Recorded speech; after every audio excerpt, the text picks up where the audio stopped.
Well, hello, everyone. Thank you so much for joining me. Really do appreciate your time. Tonight, we're talking about Summer Moon Utah Wells, a 5-year-old little girl who vanished from her Rogersville home on June 15th, 2021. Since then, there's been no sightings of Summer. And today, 4.5 years later, we still have no idea what happened to her. But recently, about a month ago, on the block, the 3500 block of Van Hill Road, about 9.5 miles away from where Summer's home was, there was a seemingly a big search with the TBI and FBI. And we're going to be talking all about that and a lot more today. Also, there is a phone call that I've never heard that I want to share with you guys. The interview room with Chris McDonough shared it out. And is Candus doing stuff for $9? Stick around. You'll know what I mean on the other side of this. I've walked through storms in scars and grace. Smile through pain with a painted face. They call me too loud, too much, too strong. But honey, that's the reason I belong. Every scar's a scripture, every tear's a hymn. I found my worth where the light grew dim. They tried to break me, but here's a twist. I turned my pain into a clenched fist. I'm an unbreakable woman, born of fire and pearl. I shine like grace in a reckless world. You can test my faith, you can shake my plan, but I'll rise again. Just watch me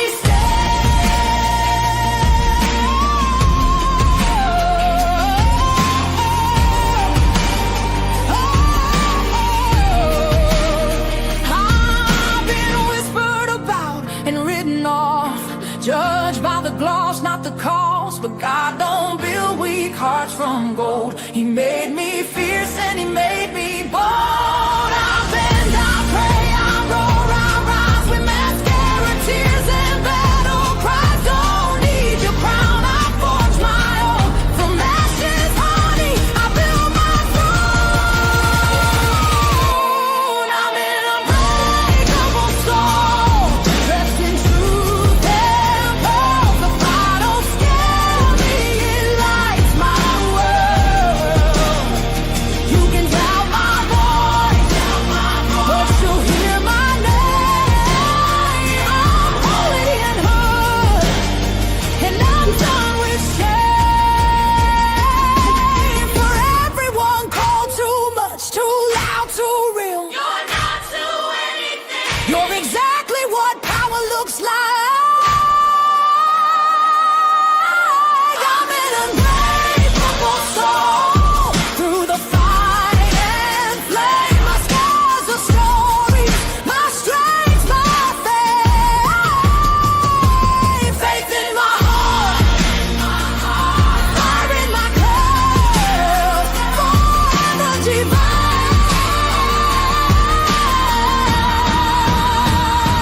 Clutch them pearls.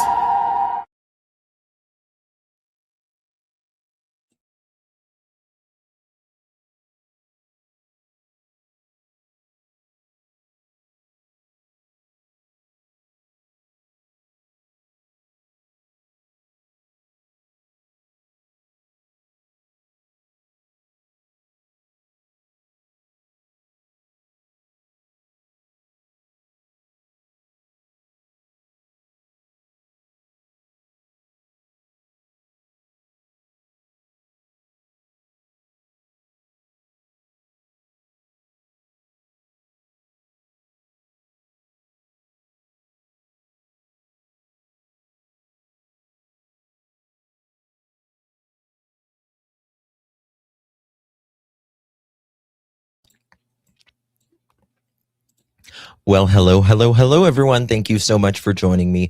Really do appreciate your time. You could have chosen to be anywhere on YouTube. You have a lot of options anywhere on the internet, anywhere in the world, and you chose to be right here. I know your time is very valuable, and I do appreciate you spending some time with me. Today is December 11th, 2025. It is currently 3:48 p.m. on the East Coast of the United States. Bonjour. Hello, my beautiful pearls. Hello, how's everybody doing today? Hopefully, you are bundled up and warm wherever you are, unless you're in, South America, Australia, New Zealand. It's probably cooler than normal, to say the very least. California time 12:49 says JT. Good to see you all. I wasn't here yesterday. I missed you guys, but we are here today. Got a few lives ahead. Good to see everyone in chat. Guys, before we get started, if you don't mind, do me a big favor. My live chat and my replay crew, how are you? Do me a favor and hit that thumbs up button. Would be very, very thankful. And for extra bonus points, share this live out. It would mean so, so much. Let me say to a few of you in chat real quick. Hello, Jen Nova, Susan, CZ, hey Jude, Busy Mama, Susan, good to see you. Peggy, Alyssa, good to see you. Andrea, keep strong. Hello, Where the Wind Blows, YouTuber, Grasshopper, Robin, love you too, darling. Dottie, hello. Lady Gracious, Kim, JT, keep strong. Connie, Susan, Gypsy, good to see you, darling. And we got Vickles, good to see you. And Peggy, hello. Where the Wind Blows, Anna to the Banana. Lauren, good to see you. Trish, hello. Tropicana, bonjour. Susan, Broken Black Skies, hello, darling. I'm out. Bonjour. Shelby, hello. Good to see you, my dear. Alyssa, Peggy, hello. T-Walk, hey, darling. Good to see you. How old is Candus? Candus is, she's, I want to say she's like 42 now. Missed you yesterday. Missed you too, Miss Wendy. Good to see you, honey. Thank you so much, my dear. Hello, keep strong. Hey, Jude. Susan, good to see everyone. Thank you guys so much for joining me today. It is so cold here, guys. It is so cold. It is, I think the real feel outside right now is like 13 or 14 degrees. It's redonkulous. Redonkulous. That's Celsius, right? Minus 23 Celsius. I don't know what that is, but well, okay. Freezing for you guys is 0, right? I'm trying to convert here. That's cold. That's cold. It's cold in this part also. Yeah. Yeah. The days are short and the nights are long right now, right? It's more darkness, or I mean, well, what is it? December 21st is the winter, is it equinox? Is that what it's called? I can't remember. It's the shortest day of the year. 21st or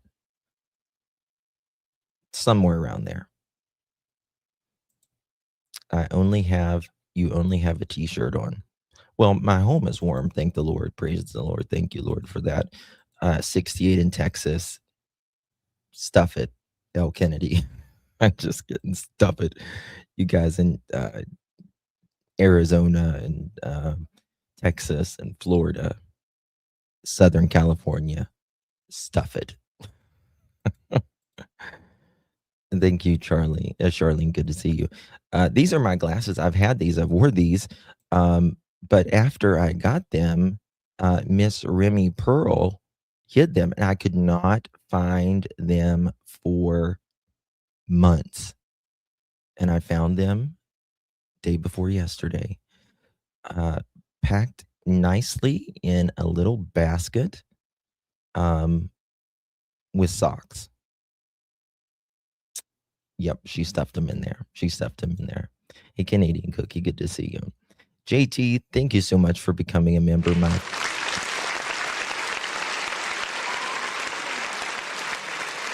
welcome, JT, to the Pearl family. Appreciate you, my friend. Good to see you, Summers Army. Keep warm, my friend, always. You too, girl. You too. Thank you so much. Yeah, when she, oh, yeah, let me tell you something. You got to keep the glasses protected at all times. A lot of things protected. She hides a lot of stuff. All right, guys.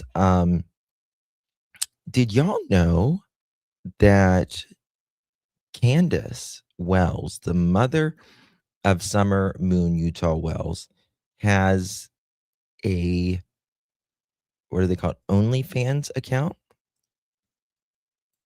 She's made a total of $9 on her account. And it's probably from trolls, probably. Yeah. Yep. I've got the photo even. It just shows her in a field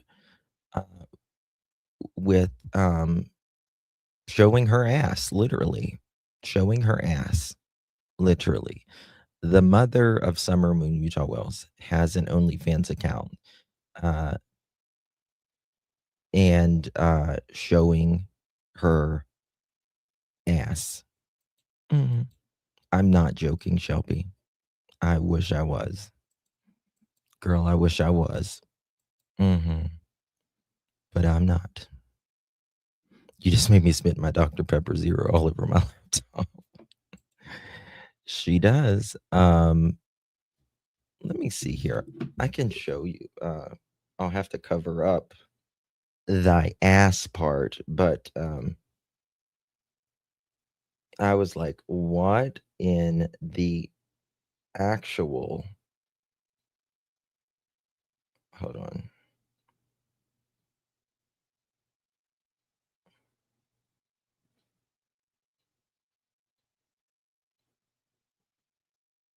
Okay. Let me do it like this.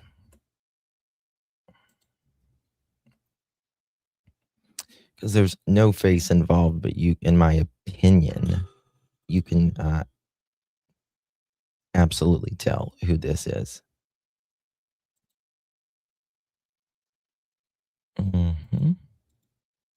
Oh crap! 1 second here. I gotta just sending it to myself.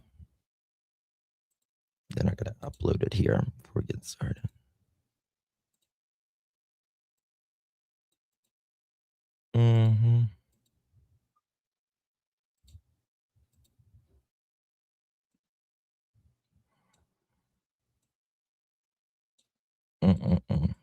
Hold on, let me see here.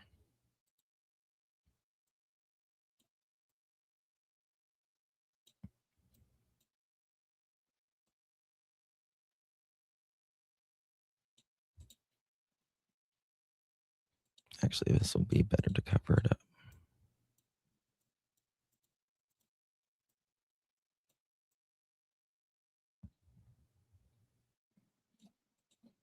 All right, here we go. Guys, do me a favor and hit that thumbs up button.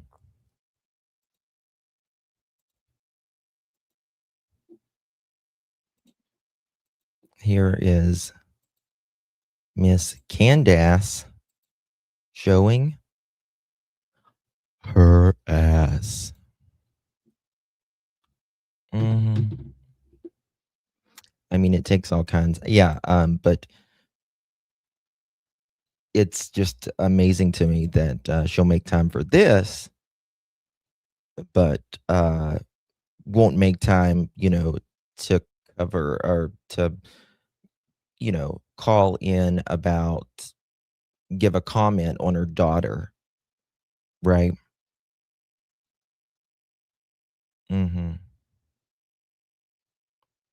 Yep. Of course she will. Exactly. Exactly.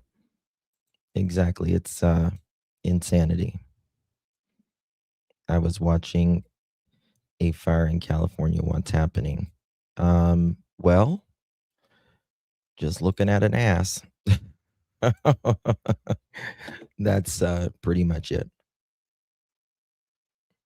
Um, it's on OnlyFans. It wasn't. I wasn't looking. I can tell you that. I don't look at OnlyFans, but no, no shade to people who do. You do your thing, honey. But someone sent it to me. So apparently, there's someone out there that loves some Candus. I mean, she's made $9. Did I pay to see that? I would pay her to put it on to not do that. No bueno. It's her, it's her, I guess profile. I guess there's like a profile picture or something like that. You know what I mean? Mhm. Yeah. Yeah.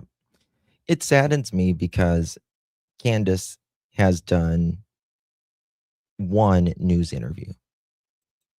One news interview. Me either. Me either. I don't either. You know, I don't have a problem.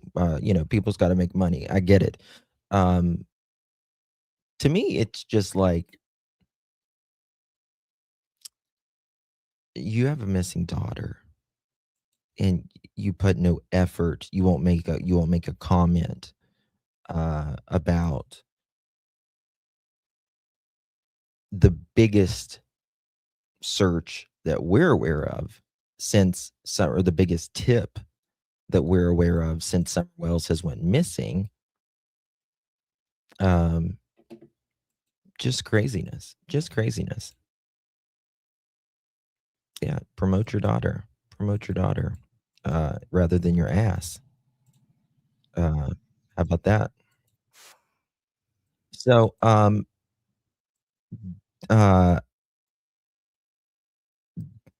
the interview room, our friend Chris McDonough from the interview room.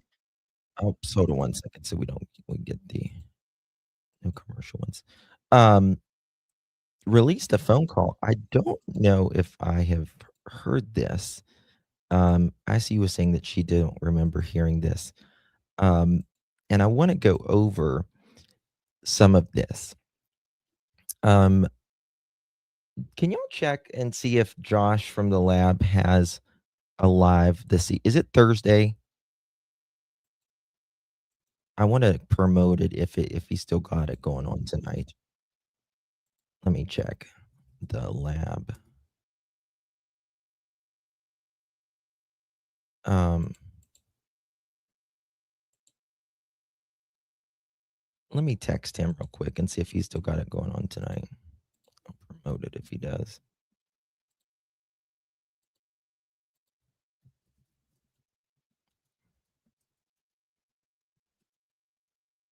I'm live and will promote it. Okay. Okay. Um, does it say he's gonna be live tonight? Hey, Daff, Kelly, Canadian Cookie, Catherine. Good to see everyone. True Crime Junkie. Yeah, he said it was gonna be he told me the other night it was gonna be Thursday, but I don't see it right now. But he may have a live tonight, um, with, Chris McDonough from the interview room, maybe Dr. Gary Picardo, um, with a special guest, related to the Summer Wells case. And if that's still going on tonight, I wanted to promote it for him so you guys could be over there and see that. Okay, so there we go. Um, so now that we got that out of the way and Candace's ass out of the way, let's get on with it, shall we? This was it. This video is entitled "Why Don Wells is the Key to Finding His Missing Daughter," and one thing that I wholeheartedly still, no matter pretty much what happens at this point. I do believe that Don Wells is the key to finding his daughter. I do. That has never changed, not even for one day for me. In the last 4.5 years, I do believe Don Wells is the key because, in my opinion, just my opinion, no matter what happened to Summer, Don knows because people don't lie on their missing child. People don't behave like this on their missing child. Um, and all I can say is, Don, you are incredibly disrespectful to anyone you think you can get something over on, especially women, especially women who try to find your daughter. Try to find your daughter because uh, I won't say where or what, but if I would have seen you the other day whenever you was behaving really bad toward a respected person in the Summerwell community, um, you would have looked like my spider monkey was on you because that would have been me. That would have been me. I don't give a fuck how big he is. Shame on you for behaving the way you do toward people who work their ass off to try to find your daughter that you say you want to find. And I will leave it right there. He knows exactly what I'm talking about. And I'll leave it at that. Just beyond. I'm telling you, I would have looked like a damn octopus on him. All 6 foot of him, or 6'1" or 6'2" or whatever, how big he is. Uh, mm-mm.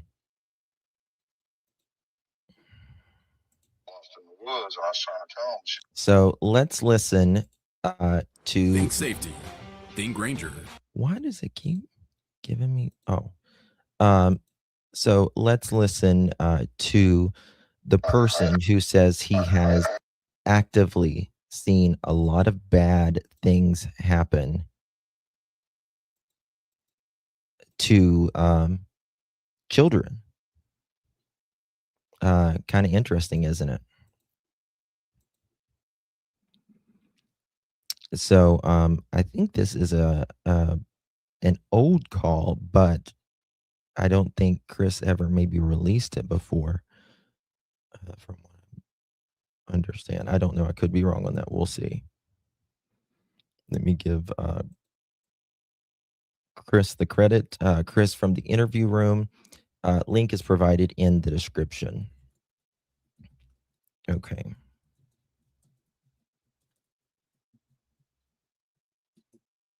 You know what? You would think that Don, no matter how much we might disagree on the case, right? We all have disagreements with time to time on things, parts of a case, or maybe entirely about the case, that you can respect someone for at least giving the attention to Summer's case.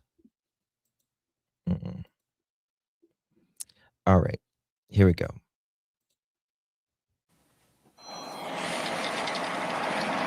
Hello. Hey, how you doing? Good. How are you? Well, I'm hanging in there. Just hanging in there. I just wanted to call and talk to you a little bit. I might have misunderstood exactly what was going on. You know, and if I have, I apologize to you. You know, I just a little bit confusing everything. You know, what's going on and all.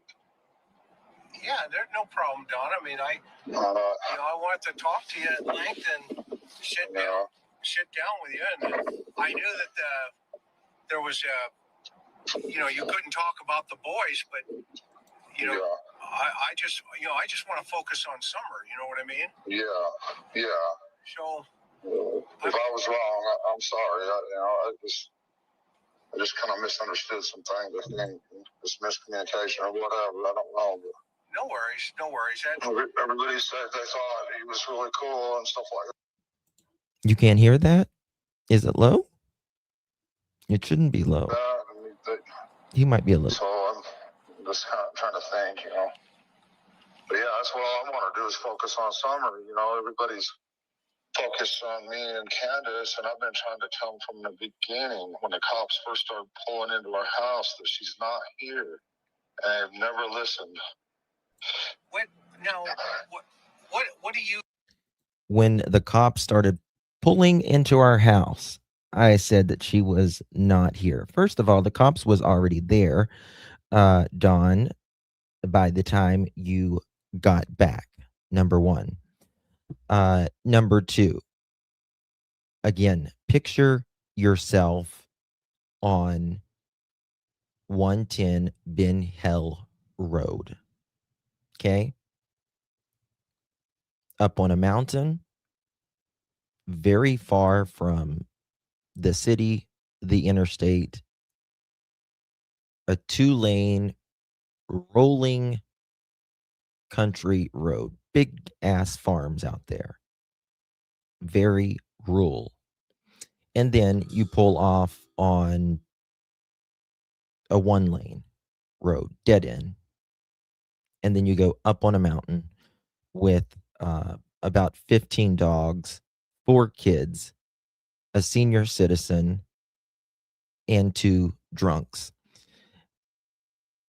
That's the last place where someone is going to abduct a kid. When people first, that's generally not involved in a loved one going missing, right? The first thing that people generally say is confusion and panic. I don't know, like, where's my kid? Like, they got to be around here somewhere. Not someone took her. I just knew it. I just knew it. Nope. It'll never, ever ring true to me. Hey, Miss Candus. Good to see you, darling. Thank you so much for your support. Really do appreciate you, my baby dolls. Merry Christmas to you and yours.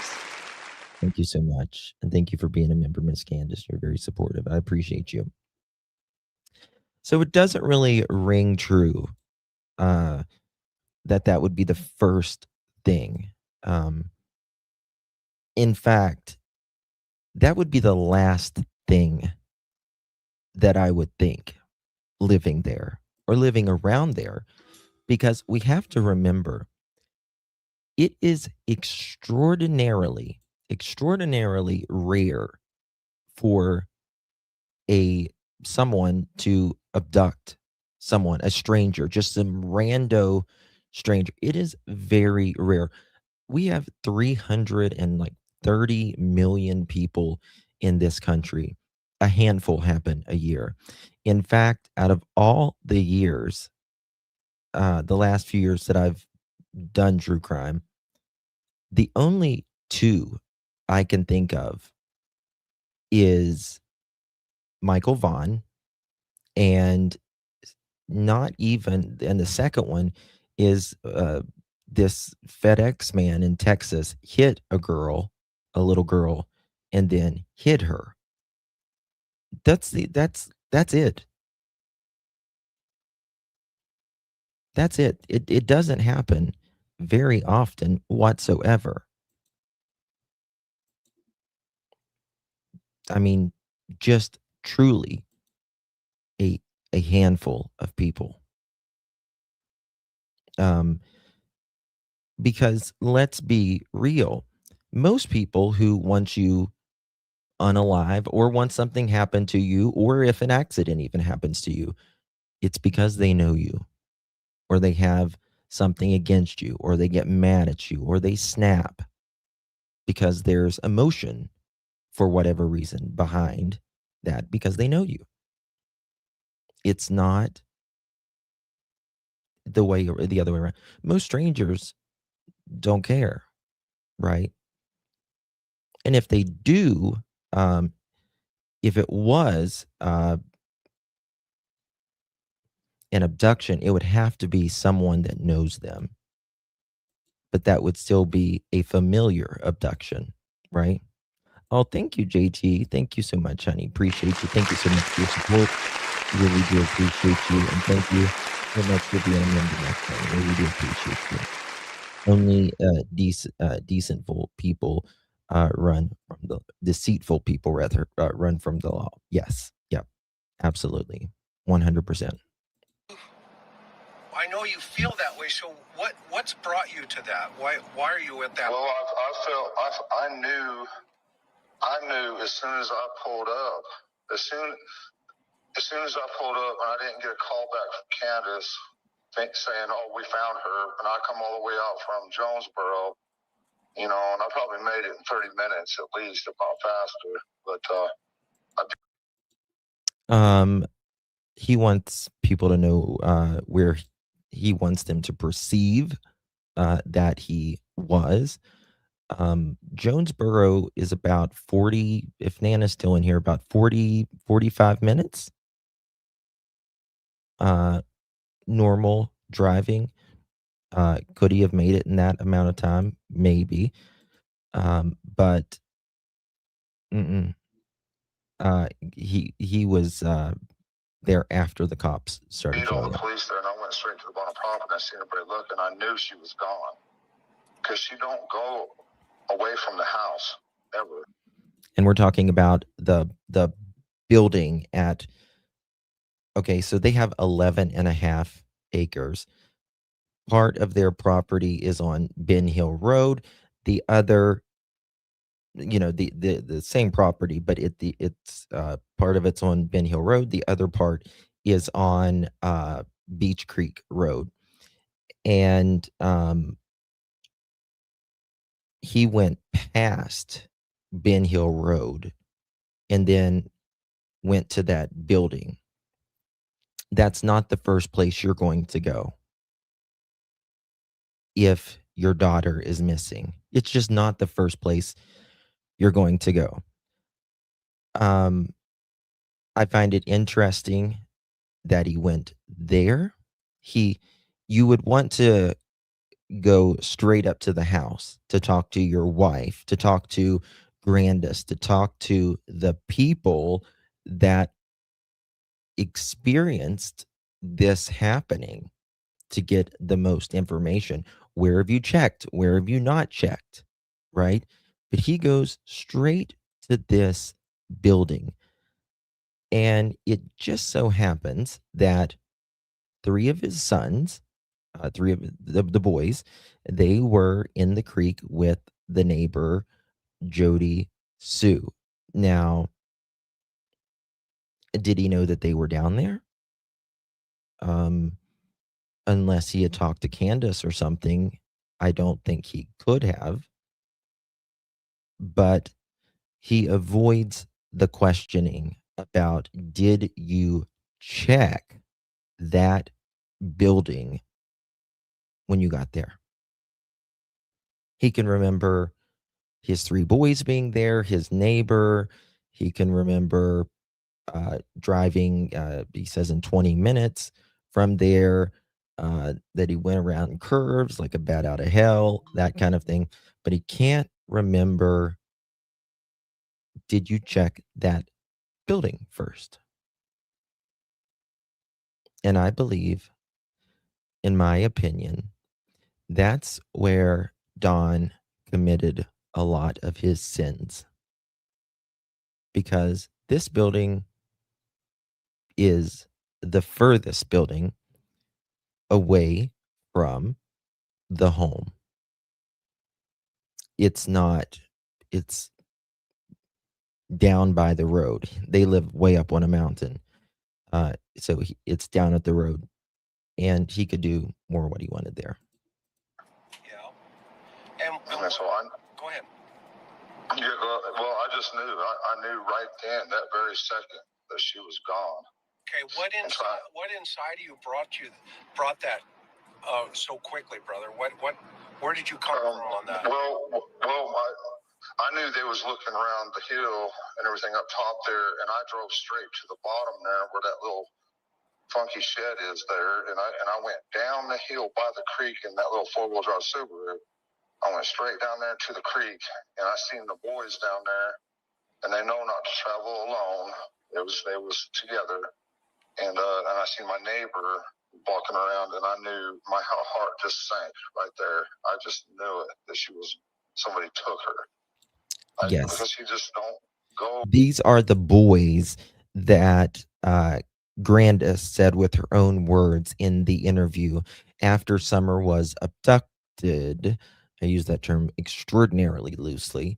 That they sent the boys over the hill and, quote, prayed to God that nobody would get them to or either.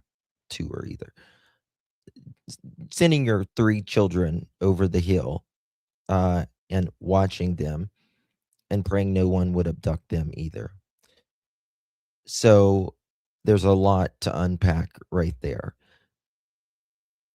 If you actually thought that quickly that someone abducted your daughter when you had just sent her in the house 2.5 minutes prior, and you looked upstairs and you looked downstairs and you send them over the hill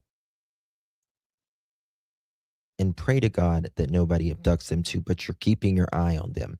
Well, if you can keep your eye on them, you can see everything that's there to begin with. So why would she be there? If you can see what they're doing, then she's clearly not there.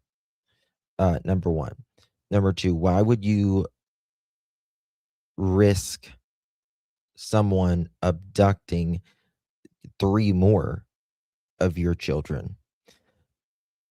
More importantly, what made them think, Candus, Grandis, what made them think so quickly that someone abducted Summer? They say they heard nothing, they saw nothing, and the dogs were on vacation.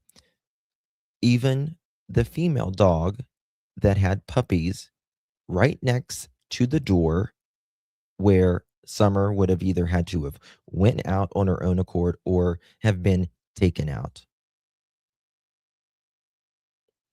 Doesn't work. Doesn't work. It doesn't fit. And it doesn't make sense because, in my opinion, it didn't happen. Didn't happen at all.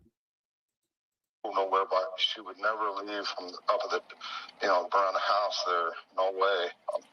Yeah. No, I mean, what about the boys? What were they doing when you saw them down there by the shed? They weren't by the shed. They was down they were, if you look down where the power lines are, you go straight down, they were looking, walking around looking for Summer.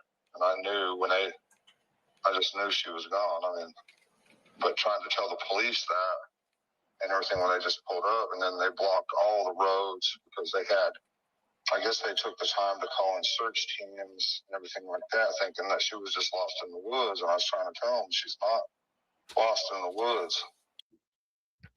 Again, police, when they get there, they're just as confused as anybody else, right? When you say a kid's missing, well, you have no idea what happened to them. And it's very interesting, not to say that it can't happen, but it would be,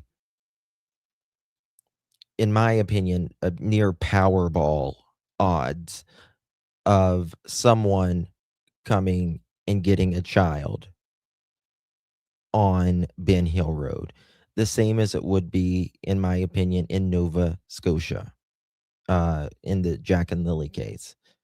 Um, Nobody does that.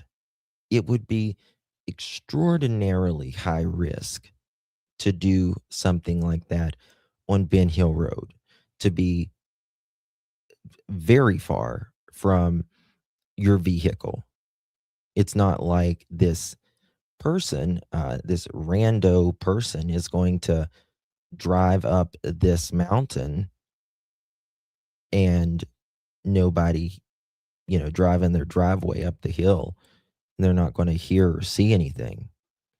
So it just doesn't fit. Doesn't fit.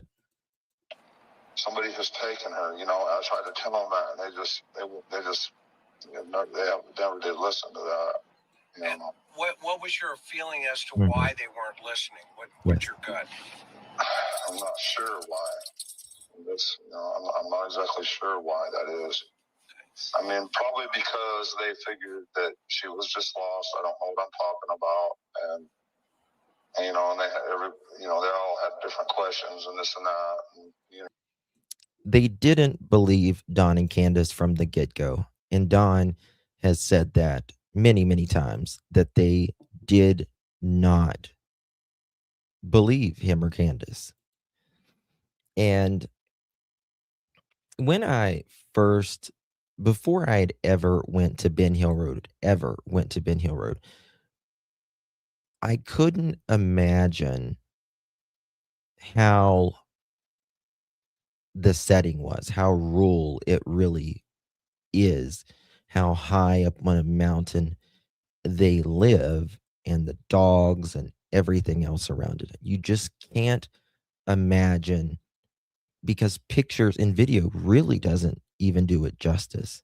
It gets you an idea, but until you're there, standing in front of that driveway or on that road, um,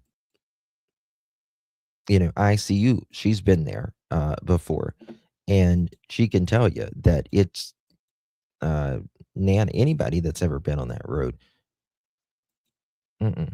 No, these children, you are way more likely for a child to walk off, 1,000 times more likely for a child to walk off. It is Ruby Slippers. Yes. Welcome. Yeah, you can't see anything. Yeah. Guys, if you're just joining us, please do me a favor. Hit that thumbs up button. Would greatly appreciate that. probably because many times before it's always been the parents too and stuff. Or whatever. I'm not sure, but It's very interesting that he says this. So many times before, it's always been the parents. Um, yeah, you should, Gypsy. You really should.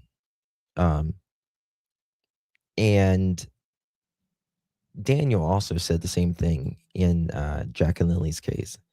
Well, it's, they always look at the stepdad first. I just knew that she was headed down the road somewhere in somebody's car, and no matter what I was saying, it just wasn't getting through. I just felt like I was just totally lost. I was in shock. Yeah. In complete shock. Now, when you got there, describe for me what the scene looked like. What was going on? Listen to this. Well, the police started coming in and everything, and I'm like, well, I'm going to go take my car and I'm going to go look here and there, and drive around. And I drove, like I say, I was in shock. I didn't know which way to go. So I tried to drive down, and I got down there on the road, and there were these people bringing their trailers in and their four-wheelers, and all of Ben Hill and Beech Creek was just bottlenecked. Traffic jam. Couldn't get nowhere. Right. Couldn't go nowhere. And then what about, now are these all cops, or are they search and rescue? Well, they were mostly, police and, volunteer search and rescue or whatever like that. Okay. But I didn't, I probably didn't clarify on the phone, either that she was abducted because I didn't know at the time. But like I say, I probably didn't clarify because I didn't know at the time. Well, that makes no sense, right? Because I didn't know at the time, because he's saying that the moment that he gets there, he knows that she's abducted. Knows, meaning for a fact, knows. when I pulled up there, I knew that she was gone, and maybe I didn't communicate that to them like I should have, or No, they what didn't. was what I felt. Well, I had Not a few you, at times. least. I said she's not here. I come to that conclusion right away. But what brought you to that conclusion? That was pretty quick, right? I mean,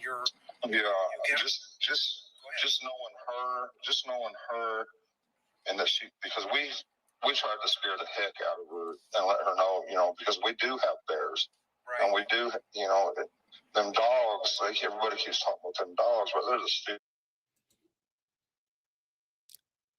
He makes no sense there. Now, listen to what he says.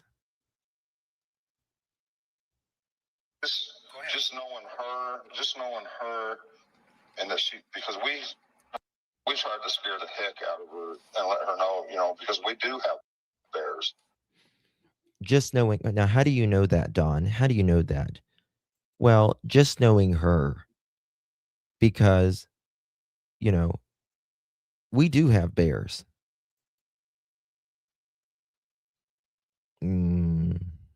Well, a bear is not an abductor, right?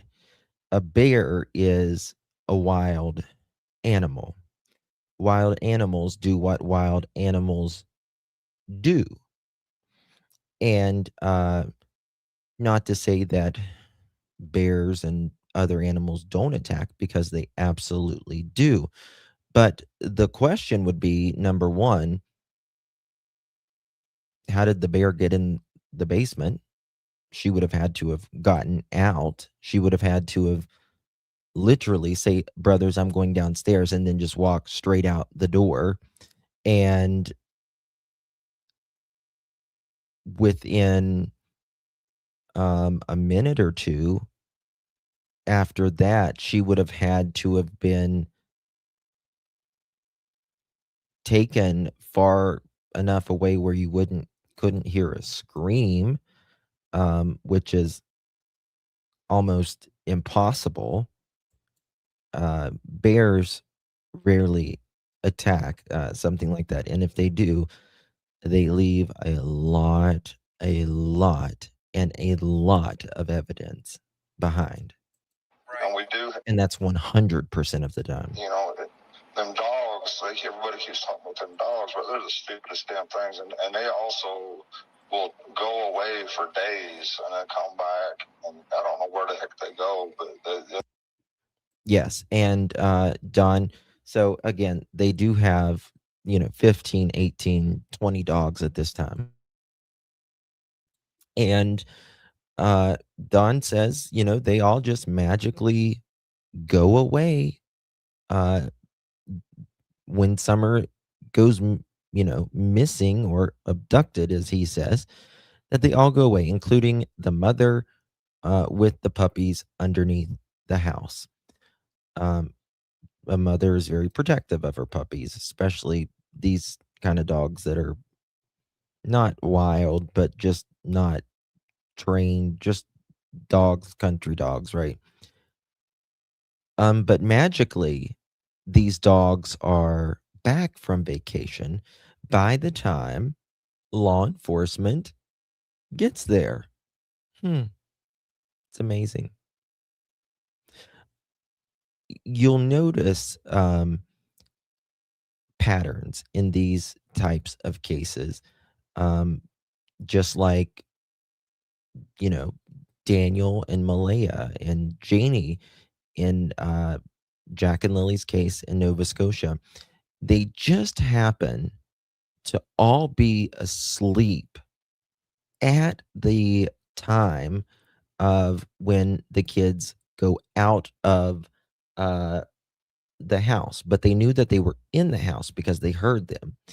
And Janie, the grandmother, the step grandmother, who always calls when the kids are outside, didn't that morning, but she heard them out there, but she fell asleep or whatever. But when the time that Jack and Lily, walked out of the yard, and the dog didn't, bark either. It's a very common theme.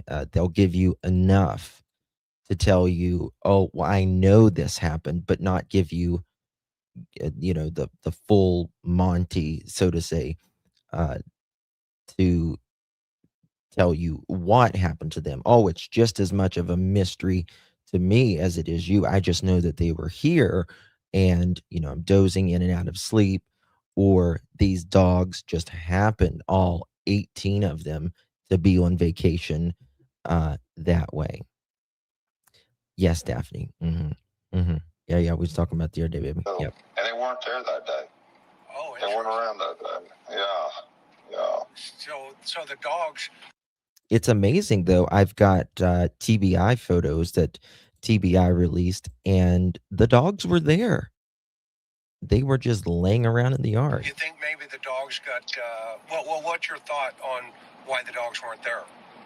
I don't know where they go, but there's been times, like I say, they've disappeared for days, and then they'll come dragging back all tired and beat up and hungry, and stuff like that.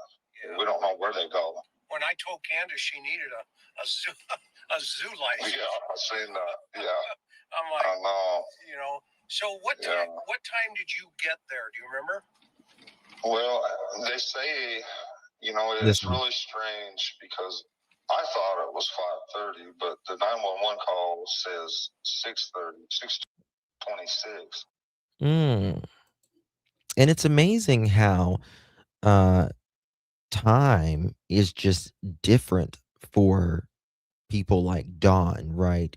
Well, they say it was 6:26 or 6:30, but I thought it was 5:30. There's always problems in the timeline with these people, always, right? Again, I'm just trying to compare other cases so you'll see. Again, in Jack and Lily's case, with Daniel and Malay and all of them.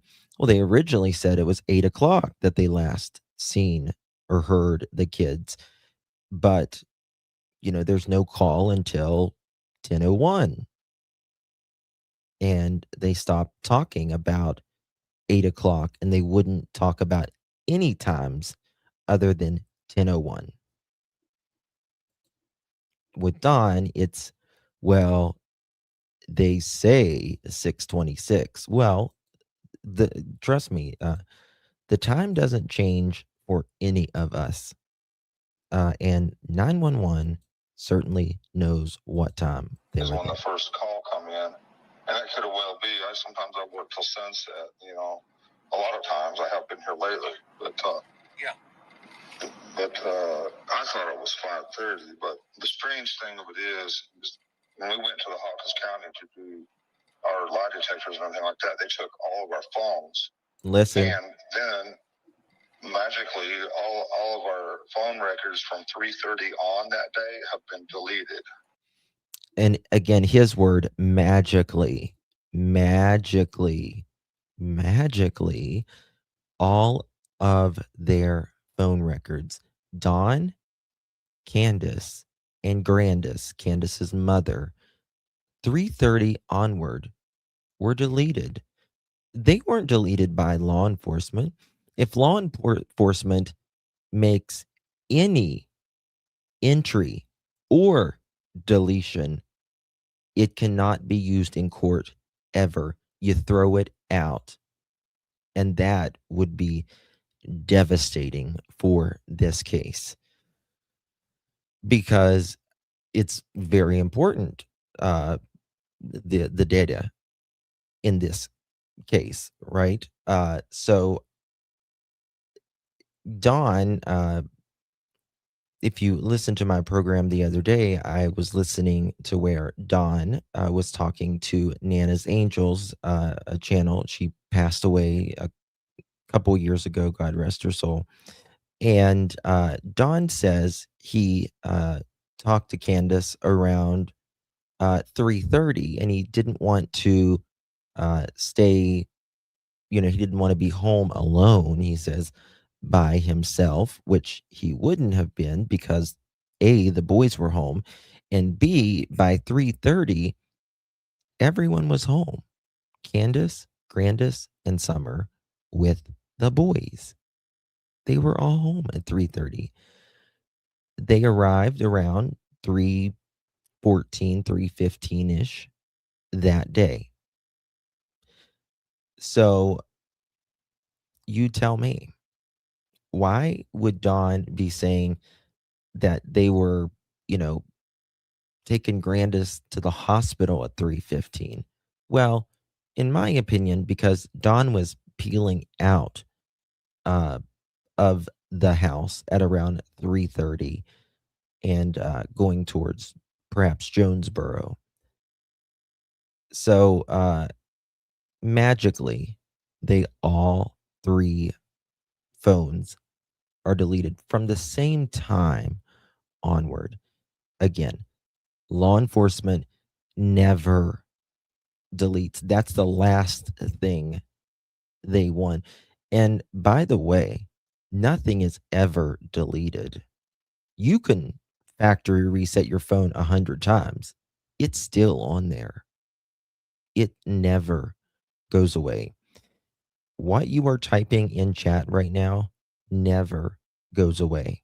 What you text someone never, ever goes away for law enforcement. It is there. It is there for eternity. And what's funny to me is Dawn is trying to convince a homicide detective that right now, and someone who is high ranking in the Cold Case Foundation. As Chris says, this isn't his first rodeo. And you just roll with it. You just roll with it when they say that because you don't want to be challenging to them. You're just there to get information from them. Oh, interesting. Yeah, me, my wife's, and her mother have all been deleted from 3:30 on. So they had your phones that day then? Yes, sir. And when did they give them back to you? They give them back, fairly quickly, but we never even looked at them until about, a week or two ago. We had some detectives that we talked to, a lot, and they wanted to know exactly this information. Yeah, they never looked at those phones after they got them back. We just noticed like a week later because I can tell you, one of the first things Don and Candus did, actually the first thing that Don and Candus did after their phones were taken was they were down getting new phones. And I know that for 100%. They went, I think it was AT&T if I recall correctly, and got new phones right then and there, which, people need phones. But they didn't check on their old phones. They say until about a week later. We all looked, and it was all gone, deleted. Oh, interesting. Yes. So what about when you, in your gut, I was watching the news, you on the news channel, and when the reporter asked you, what's your fears and stuff, and what is your thought process about where do you think she is?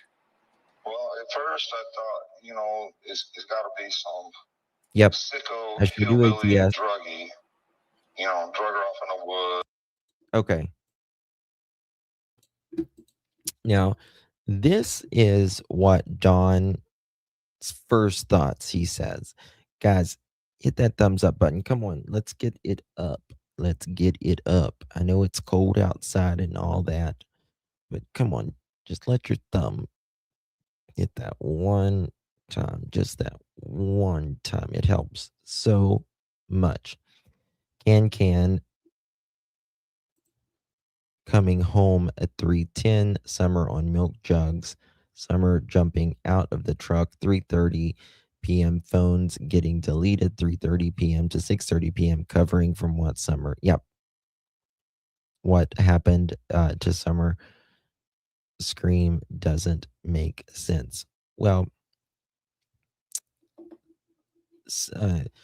in my opinion, something was done with Summer as soon as she got home. As soon as she got home, pretty much.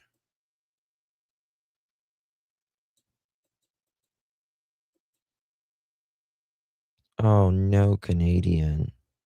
I'm so sorry. Hey, Jam to the Jam. If law enforcement has H's phone, does that mean LE also kept?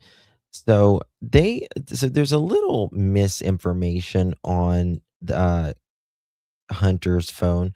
Hunter had his grandpa or grandma's phone at the time. It was just a cheap phone. He never went back and got it. He could have went back and got it. He just didn't. He didn't care enough to go back and get it. So that's why he could have picked it up pretty shortly afterwards, but they didn't. He had got another phone, just didn't care. He said, or something, or somebody put her in her car and took her not too far away or whatever like that. But I'm starting to wonder if it isn't some high-end thing. Maybe somebody's seen her on Facebook, because my wife was always posting stuff on Facebook. It could have been, she could be anywhere. I have, my mind just goes back and forth. I don't have any idea. But I figured kind of that.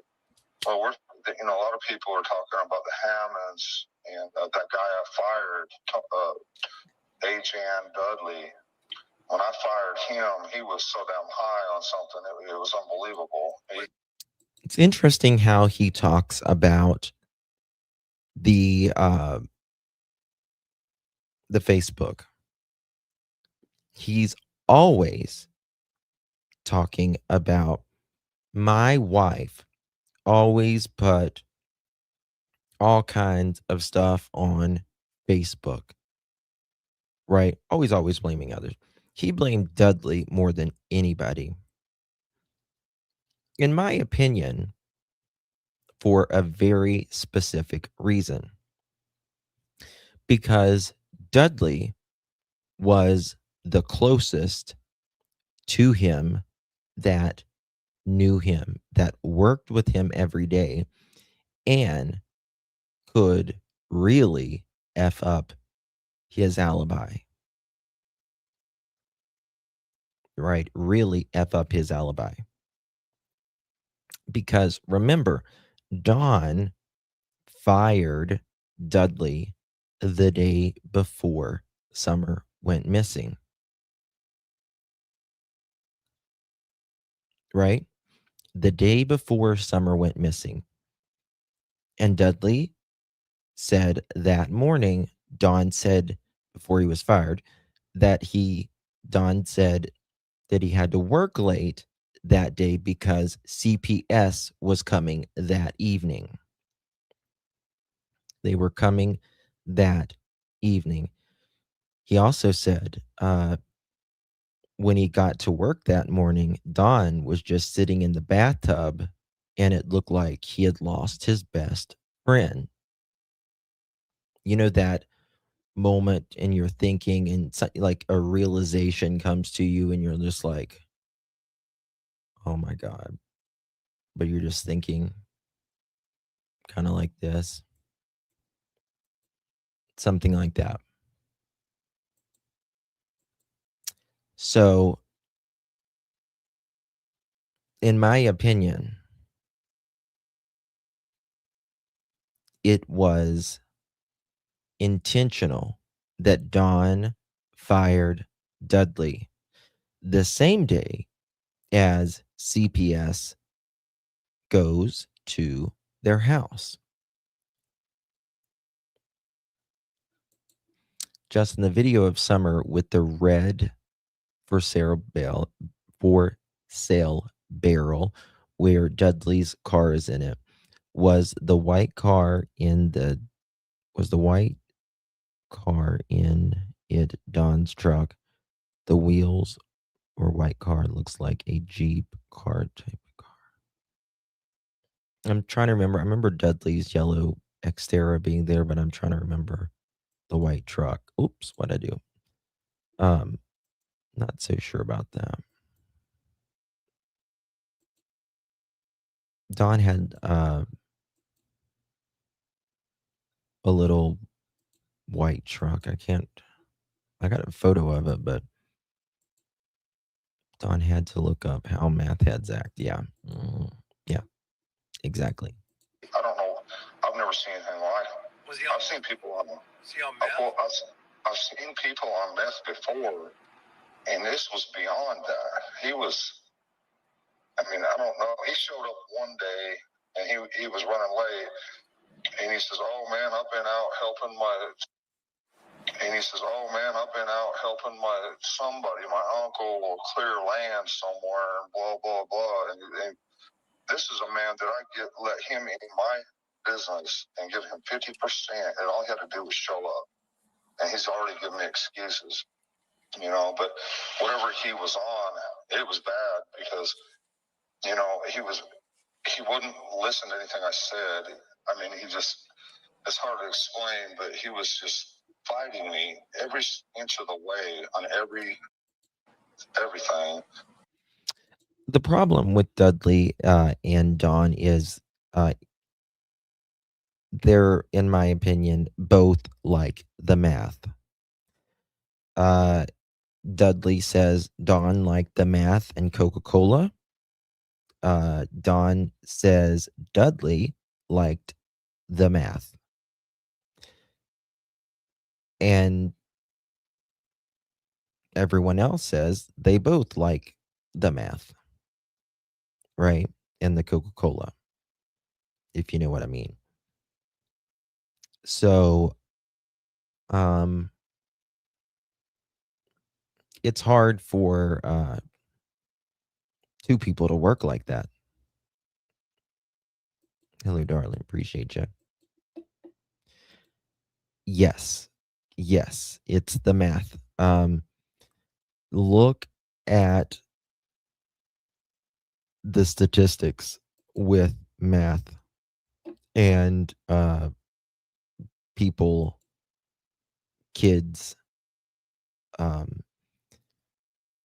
boyfriend, girlfriend, significant other dying around them. It's the worst. Rug. It's the worst. It's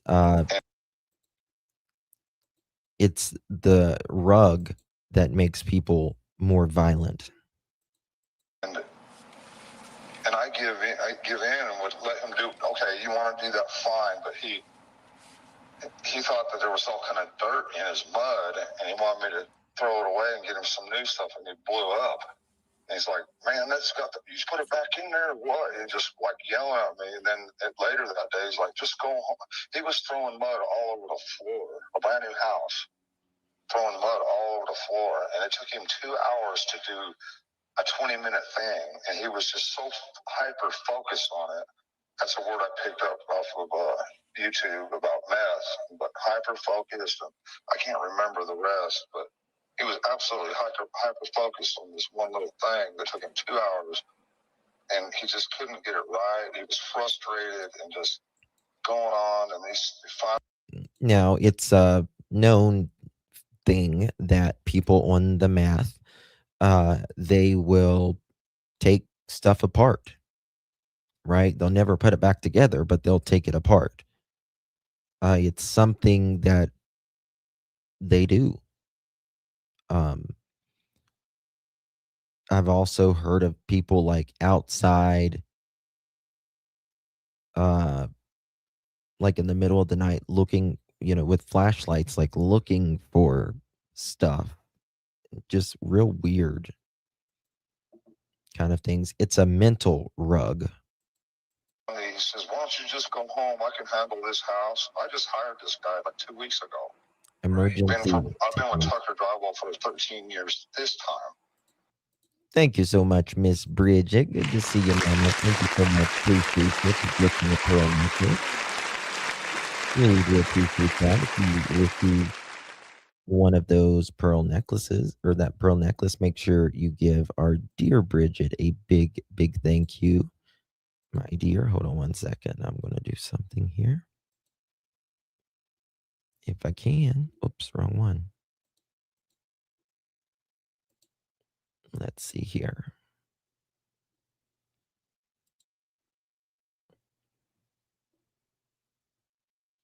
All right, I'm going to do this. Going to get 5 as well. Congratulations. Bridget, that's so funny. You gifted a pearl necklace and you received the pearl necklace. Congratulations to Linda, Mindful Moments, Maggie, Deborah, and Ditzy Blonde for the 5 pearl necklaces. Congratulations to you both.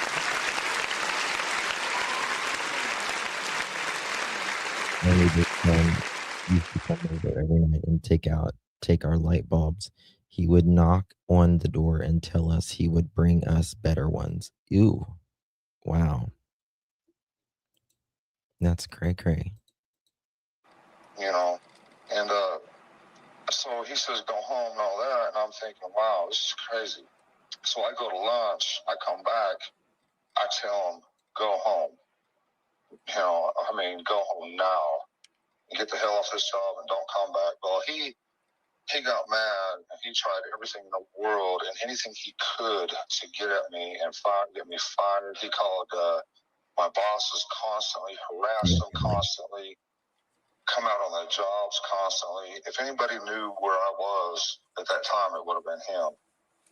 And the day after I fired him was when summer got gone. What? Say that again? Listen to this. And the day after I fired him is when summer disappeared. Oh, interesting. See, even Don says it right there. The day after he fired Dudley, Summer goes missing. Now, Don wants you to think that, ooh, look at Dudley. Look at Dudley. What a coincidence. But I believe Don did this twofold. The reason he fired him, maybe threefold, but definitely twofold.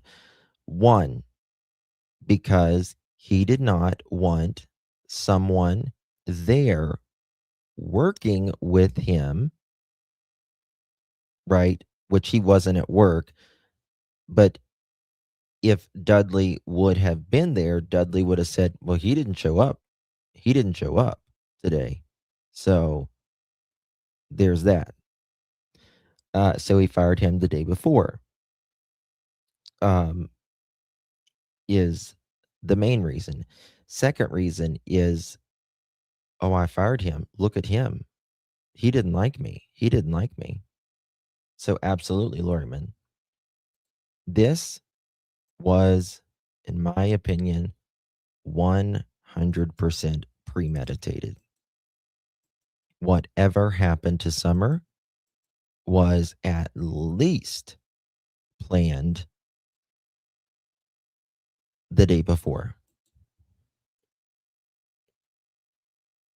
I believe there is something with CPS. Somewhere, somehow, there is something with CPS.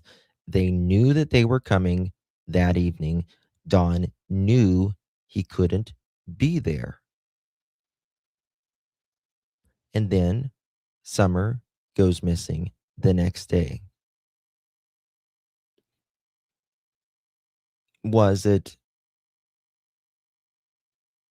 some allegation against him where they call him or her, the person that the allegation goes against, they call them the alleged perpetrator?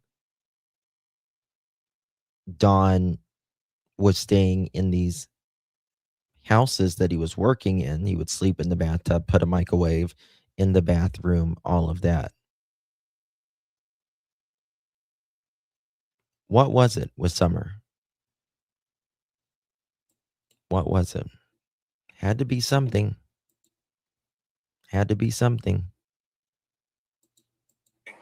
Yes, and he has ties with Tony Hammonds, the guy. He has ties with Tony Hammonds through Hammond Drywall, and them Hammond boys and their gang were all out doing burglaries in broad daylight. According to people I've talked to and met here and there, they were out doing all kinds of stuff and drugs. I think there's a drug connection. There's the Hammond Drywall connection. See, Tony or Ajan or Ajan Dudley is what was I going to say now? But let's see. They have I know he's on probation.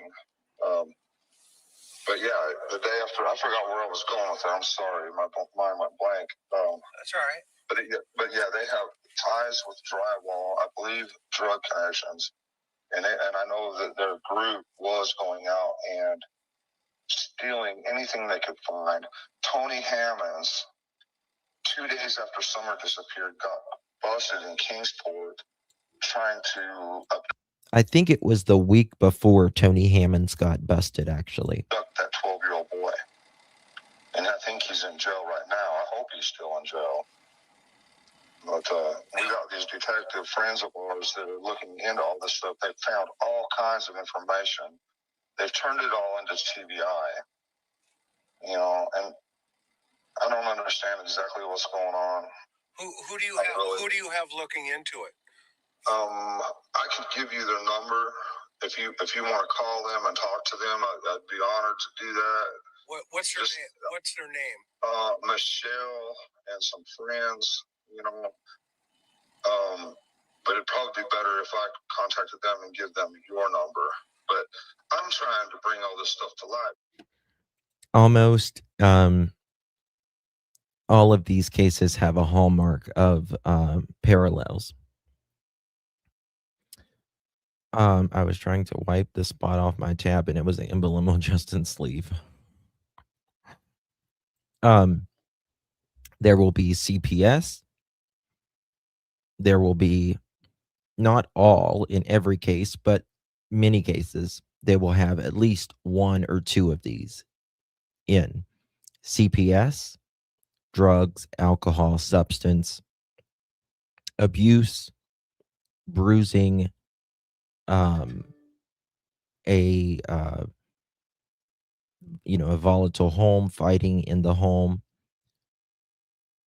a stepmother, stepfather, boyfriend, girlfriend, almost in every single case with these children that go missing. Because I don't know what police are doing. I don't know what TBI is doing. Sure. I know a lot of people talk a big talk, and then they come out here and they're just worried about their own agenda. Yeah. You know what I'm saying? Yeah. Well, that's what you were saying about me. Yeah, and if I'm wrong, I apologize to you. Okay. Well, that's okay. I mean, I don't take anything personal. If you're wrong, you are wrong. I appreciate that. So I have a question though. Yes, sir. Let's go back to the day. Okay. Yes. Unpack that day for me. When did you leave for work? And then when the 911 or when you I left early that morning. Listen. Summer was by my side, and I left for work. And I worked all day, and then I called her at some point. I guess when she was in Walgreens, I says, "Well, what?"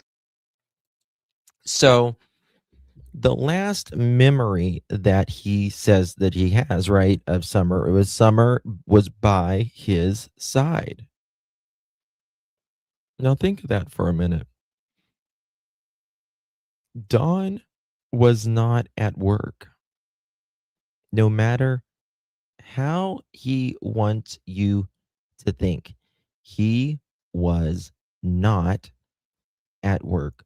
The tree trimmers says it. They said he was up there 8:30, 9:30 that morning. Don has told on himself multiple times. Don has told a creator that was close to him, and Don or Candus told Jenna, and we've shown you the text of that.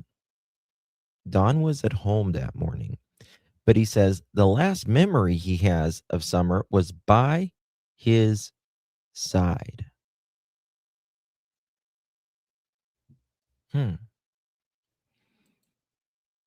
And he says Candus is in the drive-thru. Listen to this. Summer was by my side, and I left for work. And, I worked all day, and then I called her at some point, I guess when she was in Walgreens. I says, well, what are you doing, and so she said something about taking them out to the lake or whatever. I thought, well, hell, I might as well just work late because there's no point in me going home. They're out doing their thing, and I might as well just stay late and do what I can. And then, well, this is very interesting because this is where Don always screws up the timeline. When Candus was in that drive-thru, it was about 11:45 in the morning. So you might as well work late. Well, it's not even noon yet. What does that mean to work late? We've got Summer swimming at 12:30 that day. So this is why he doesn't like to give times at all. But Don, we know the time that Candus, Hunter, maybe Grandis, and Summer was in that drive-thru. It was about 11:45.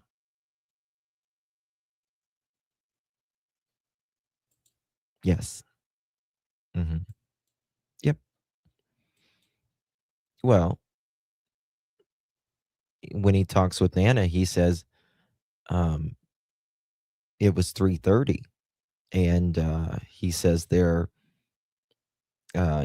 mom's at Grandis is at the hospital and they're going swimming and stuff. No, they're already home for the day. My boss come by and make fun of me. She's about my car. I was using that brand new car for drywall and giving me a hard time about that. No, that wasn't that day. That was the day before. I was talking to her. Now, you said Summer was by your side. What does that mean?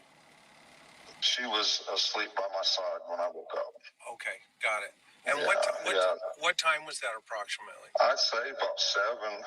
Okay. Maybe earlier, 6:30 or 7, somewhere in there. Okay, and she had to be by me. She just had to be by me. That's her personality. Yeah. No. Yeah, she loves me to death. I could say just one harsh word to her and she would break down. I'd have to apologize to her 10 times over. It's giving weird. It's giving creepy AF. Yes, I see you. Yes. That's not the way a dad generally describes his relationship with his daughter. She had to be by my side. I could say one little thing to her, and I would have to apologize 10 times. Right. I mean, It just kills me that she's gone. And literally, her room was right next door to yours too. And we tried to make her sleep in her own bed, and she'd come to me with big tears in her eyes and say, "But Daddy, I want to sleep with you. I want to be with you." And I couldn't say no. I just couldn't. And how long? Well, this is a common thing when they're little. A lot of times they're afraid of the dark or whatever, but they have to sleep in their own bed. And what you can do, Don, Candus, Daniel, Malaya, is take them to their bed and read them a bedtime story, or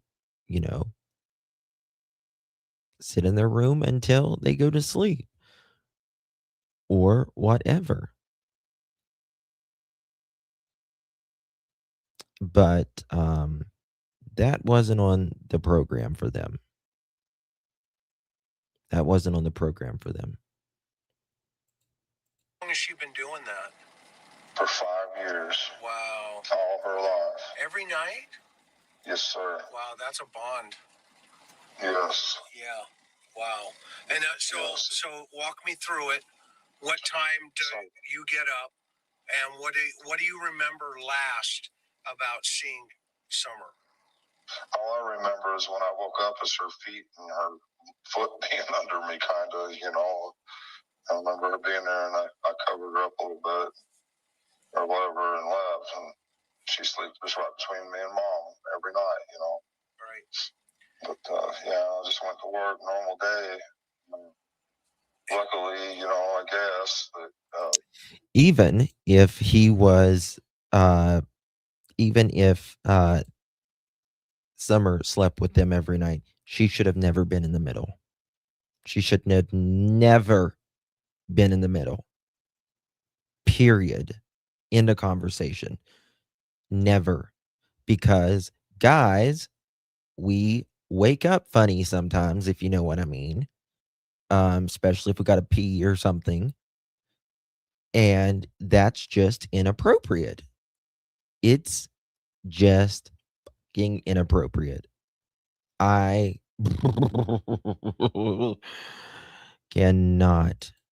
I cannot with that. No. Nope. Mm-mm.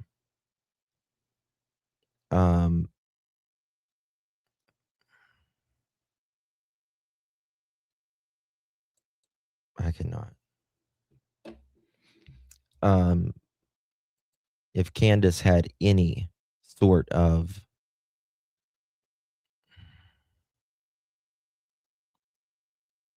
I just can't. I don't even know what to say when I hear that.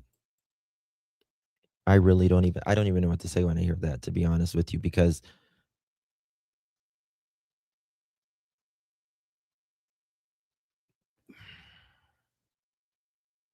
it's just very common for guys to wake up like that, and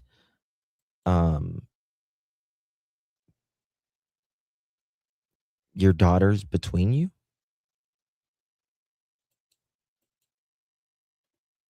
Mm-mm. The fuck? Mm-mm. couple of guys I talked to that day, and the big boss seen me that day, knows where I was. And it wasn't 30 minutes, 40 minutes after Jamie left. From we sit there and talk for 30 minutes, just sit there and talk, Now, but after he left, okay. Jamie's he's another finisher that was working out here. Got it.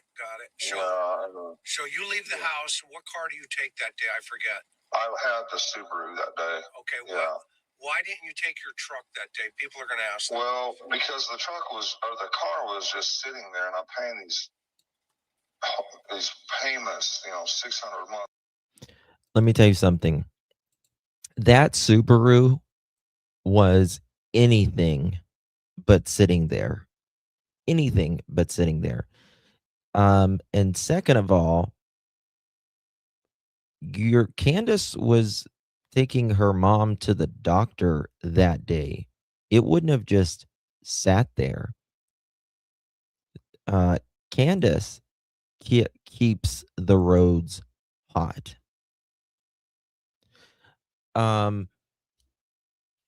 By the time Don tried to unalive Candus by hitting her with the car, that he did this on Van Hill Road, by the way, which is where something connected, allegedly, perhaps, to Summer. But by the time Don tried to unalive Candus, hitting her with the car on Van Hill Road, and he hit a tree this past spring, that car looked like Candus's ass. No joke. That car had been rode hard and put up wet without a fucking oil change. I'm not even joking. That car had it. Brand new car off the showroom floor, so to speak, by the time when they got it.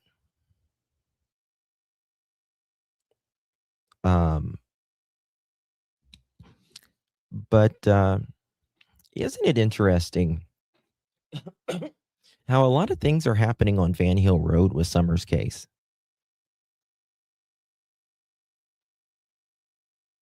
Isn't it? So Don had a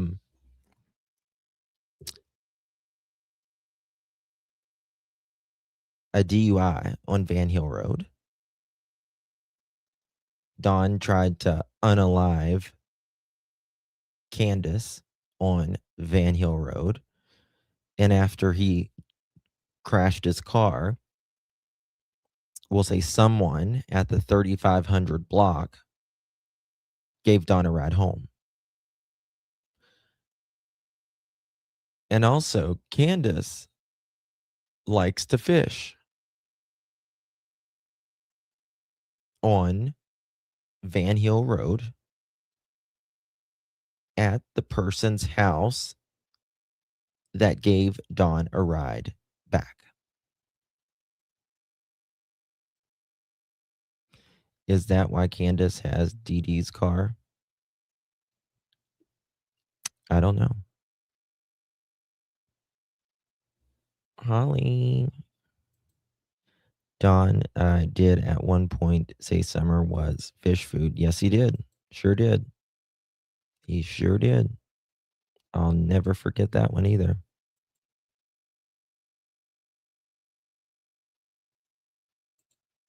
Yep, chicken lady. Don mentioned talking to Jamie on the job site that day, and Fred said him and Laura stopped to visit a Jamie that day too. Same Jamie, rug supplier. I don't think so, but anything is possible, I guess. He said he went out for cigarettes when he got a D. Yeah. Yeah. Well, because right a couple miles, maybe less, above the 3500 block of Van Hill Road, there is the Family Dollar, there's the Dollar General, and there's like 3 gas stations. And I always go to one of those gas stations. Right. Interesting.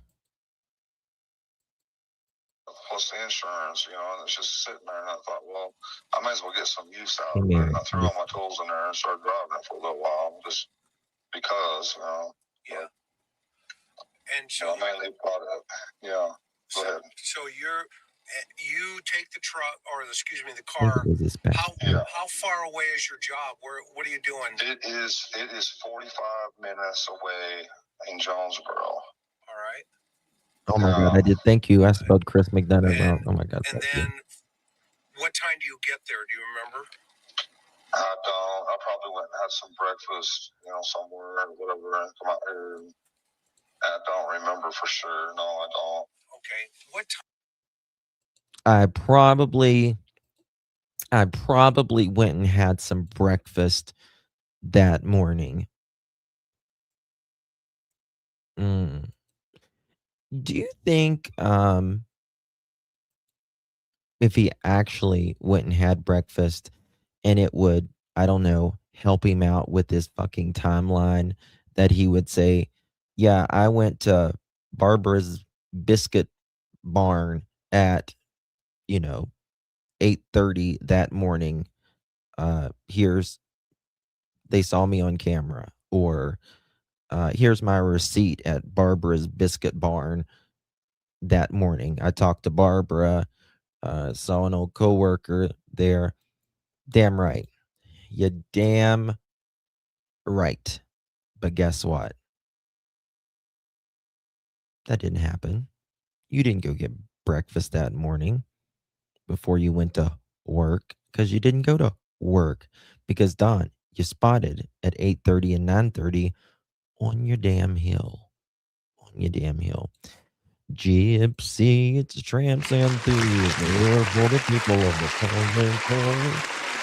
Thank you, Gypsy. This is fantastic. Thank you for doing your job. Thank you so much, Gypsy, for 13 months. Way more than 13 months. Stupid Banks. Love you, darling. Appreciate you. Really do appreciate you. You like the BBB, Barbara's Biscuit Barn. Just random. Time do you call Candus, if you remember? I'm just trying to figure out the timeline and the window. I'm trying to think. I'd say, maybe 3 o'clock or something like that. Hold on, what does he do right there? Candus, if you remember. I'm just trying to figure out the timeline. And then, what time do you get there? Do you remember? I don't. I probably went and had some breakfast, somewhere or whatever, and come out here. I don't remember for sure. No, I don't. Okay. What time do you call Candus, if you remember? I'm just trying to figure out the timeline and the window. Listen. I'm trying to think. I'd say, maybe 3 o'clock or something like that. Okay. But I don't know. I'm not sure of that at all. Where was she when you called her? Do you know? So I think she said she was either at Walgreens or headed to the lake, or I can't remember. But that's why I thought, well, I might as well just stay and work, because that's just what I do. Yeah, I mean so when you got the call, what was the first thing that came to your mind? Well, she called frantic, panicking. And I said, well, just in case, hang up and call 911. And, and I thought it would. Now, he says, she calls me, or I call her rather, when she's in the Walgreens drive-thru, saying, well, they're going to go swimming. Well, remember, Candus says we had to wait for the prescription. It was, quote, boiling hot outside, so we might as well take Summer swimming while we're waiting, because that's what we all do while every time I go to CVS or Walgreens, wait for my prescription, I gotta wait 30 minutes. Might as well jump in a fucking lake. Yeah. So that's what they do. But the problem is, it's not 3 or 3:30. It's not even close to 3 or 3:30. It's 11:30, 11:45 in the morning when this is taking place. Ironically, Don likes to talk about 3 and 3:30. When those phones snap off, all three of them. And whenever, right after, minutes after Candus, Grandis, and Summer get home. Mm. Mm-mm-mm. So if someone tells me that Grandis doesn't know more, you've lost your mind. Because Grandis's phone was deleted too. Grandis knows more. That's why she hauled her ass out of there. Period. For some reason, I thought it was 5:30, but they keep Bingo. telling me it's 6:26, and that's what the 911 says. But to be honest with you, I don't trust police. Okay. And we showed them all the information on our phones. Now listen to that. Thought it was 5:30, but they keep telling me it's 6:26, and that's what the 911 says. But to be honest with you, I don't trust police. Again, I thought it was 5:30, but 911 said it was 6:26. To be honest with you, I don't trust police. Really? Really? Because are you saying police are trying to nail something on you? Because they just want to find Summer. And whatever happened to Summer, and if someone is involved with Summer, you would want that person prosecuted to the fullest extent of the law. But not Don. Don says, Chris asked, what should happen to the person that did something to your daughter? Should they go to prison? Man, I don't know. I've been to prison. I wouldn't wish prison on my worst enemy. Death is better than prison, he says. Police aren't trying to nail anybody. They just want to find Summer. And if Summer vanished on her own accord, well, then that's what happened. If someone took Summer, well, then that's what happened. But you don't trust police with the time frame. You know what, Don, you could do? You could FOIA the 911 call that you made. And that'll tell you as well. They won't give it to us, but they'll probably give it to you. That'll tell you what time you called. And Don, police didn't show up till a little after 7. Are you saying, you called at 5:30 and they didn't show up till after 7? Come on. You don't even believe your bullshit. How is anyone else supposed to believe it? And we showed them all the information on our phones because they wanted to know. They wanted to know the timeline. So we showed them right then. When I got there, they wanted to know all that. And they wrote it all down. And when you got there, do you remember what time you arrived? I have no idea. I wasn't paying attention. I was on Messenger with Candus as she was driving her mother's truck around looking for her in the area. Okay. So I talked to her the whole way there, and it's really kind of weird that we was able to talk all the way there because normally we don't have connection like that. Isn't it amazing? All of these days, out of all days, this magic beam between Candus's phone and Dawn's phone, they never lost service. Candus in the holler of Ben Hill Road, which there was zero service on that road with AT&T as of the fall and the early winter of 2021, going into 2022. I was there. No service whatsoever. But Don is doing a 45-minute drive, he says, in 20 minutes. And Candus is all in Ben Hill Road and outside of Ben Hill Road and never lose service. It's a miracle. Mm-hmm. And this wasn't a phone call, by the way. This was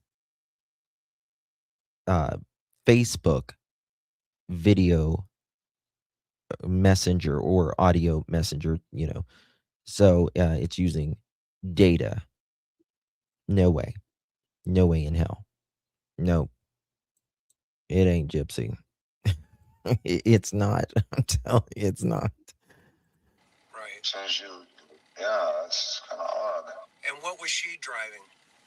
Her mother's truck. The Chevy, the Silverado? Yeah, yeah. And what was Grandma doing when you showed up? I don't even know what she was doing. I think talking to the police and probably just standing there looking or whatever. I don't know. And what were the boys doing? Looking for Summer. And then once all the police started arriving, they, bottlenecked all the roads. Nobody could move. So they was in a state of confusion and panic, I'd say. Now, cops in and out. Was there a car at the bottom of your driveway when you pulled up?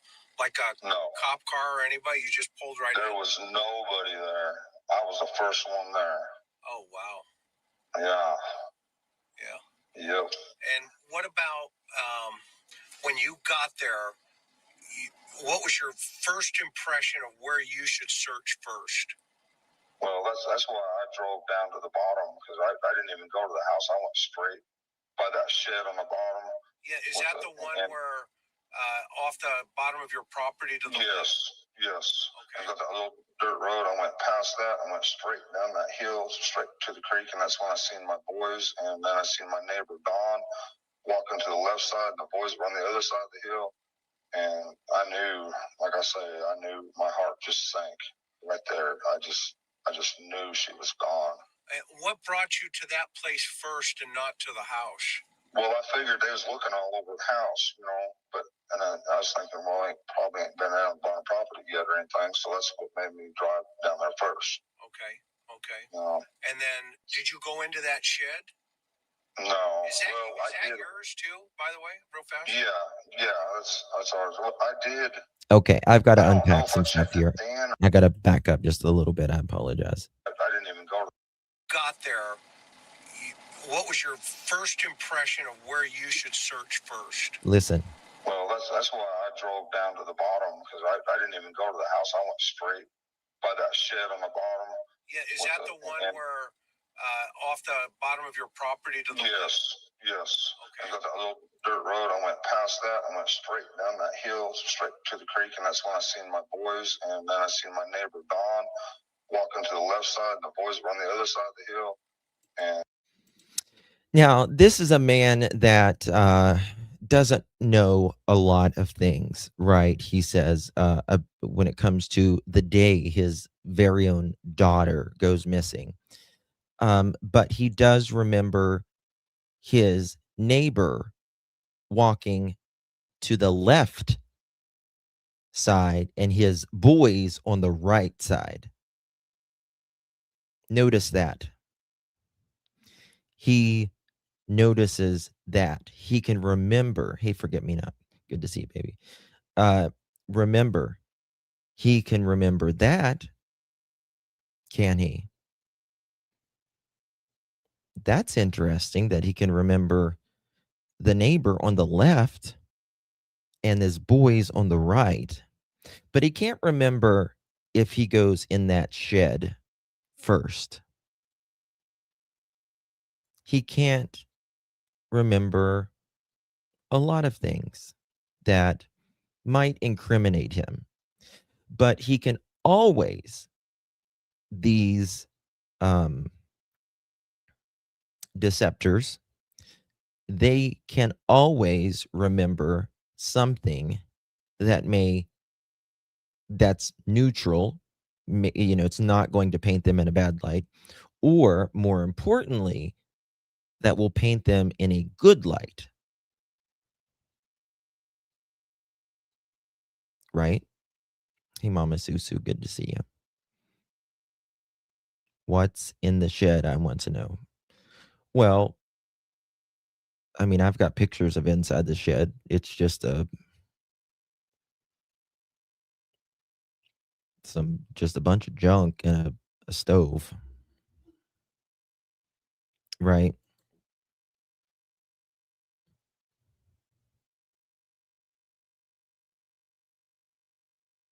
Oh, Canadian, I hope you feel better, honey. Please take zinc. Talk to your doctor. I'm not a doctor, but if you can, take vitamin C, vitamin D, and zinc. Zinc. I knew, like I say, I knew my heart just sank right there. I just knew she was gone. What brought you to that place first and not to the house? Well, I figured they was looking all over the house, but I was thinking, well, probably ain't been out. And by the way, I'm not going to rewind it, but Chris asked, was there a car at the bottom of the hill whenever you arrived? Don says, no. I was the first one there. That is absolutely 100% incorrect. Incorrect. He was not the first one there, which tells us that Dawn had to have been there a little after.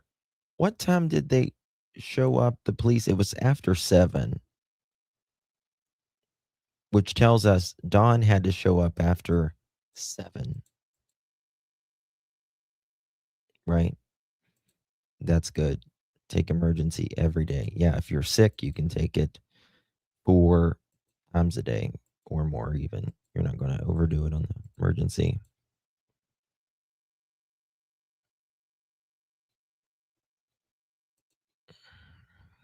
No, you're lucky that broken black skies. Not buying property yet or anything, so that's what made me drive down there first. Okay. And then, did you go into that shed? No. Is that yours too, by the way, real fast? Yeah, that's ours. I did. I don't know if I checked it then or later, but I know I did go in there and look. The tree trimmers leave that day at 3 to 3:30, no later than 3:30, between 3 and 3:30. Mm-hmm.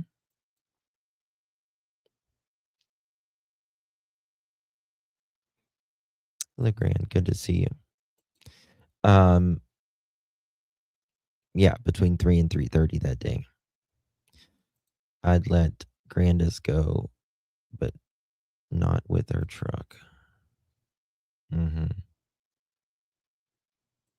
Saying any evidence, saying without any evidence, there's nothing they can do, right?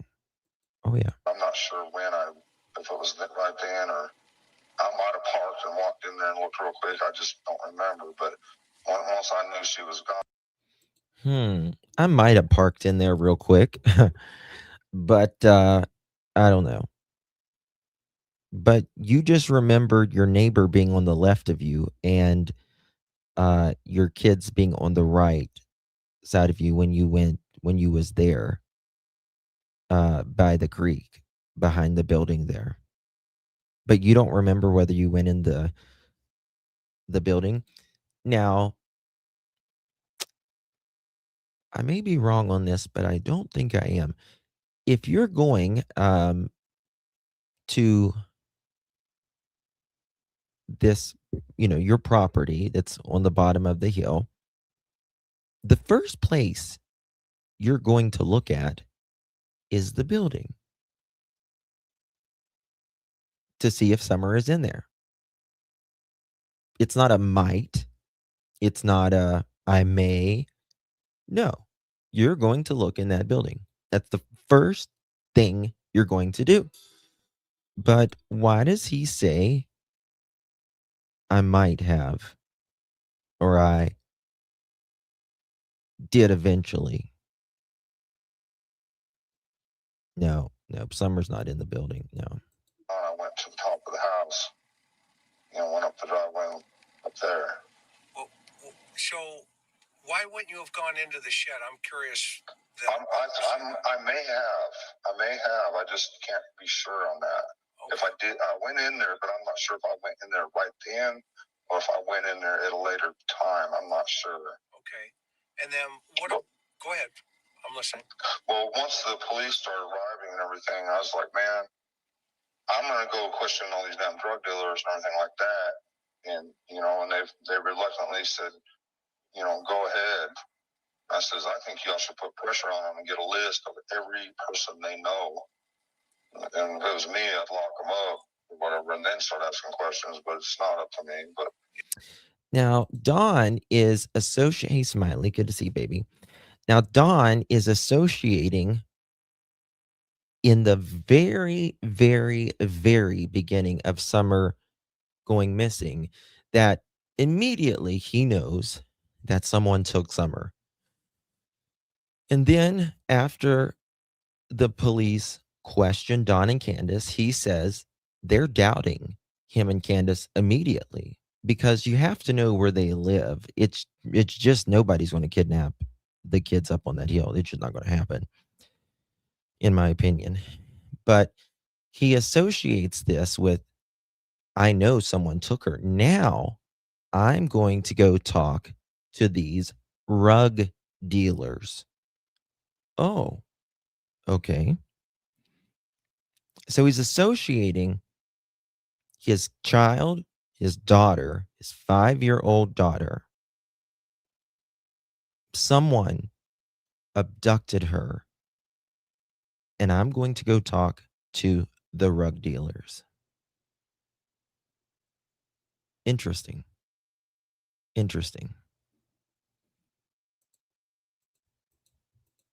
Yeah, why would you do that? Why from your perspective? Because okay, Ben Hill Road, if you go back far enough there, Fred Hill lives back there. There we go. I don't want to get him in trouble or nothing, but he everybody goes back there looking for pills, meth, or whatever it is they're looking for. Okay, so now we got a name. Now Dawn is blaming the neighbor, Fred Hill. We know who Fred is, and it's not a secret that Fred was a rough guy, and him and Laura was smoking the meth, doing the math, selling the math, and God knows what else. But Don wants to remove himself and paint himself as this church-going father who has his family in church every Sunday. But what he's not telling you is that on Saturday night, he's snorting coke off a prostitute's ass on Saturday night. So he's trying to separate himself from those drug dealers, right? It's not the way it works. Not the way it works, Don. And that's what he was doing Saturday night. He would show up for church for Sunday morning. But Saturday night, he was probably getting the math from Fred as well. Now, it is interesting how Candus is seen down at Fred's before 911 is called. And it is interesting how Dawn was down at Fred's after 911 was called within about 3 hours of her missing. Someone needs to tell him Jesus saw that. He knows.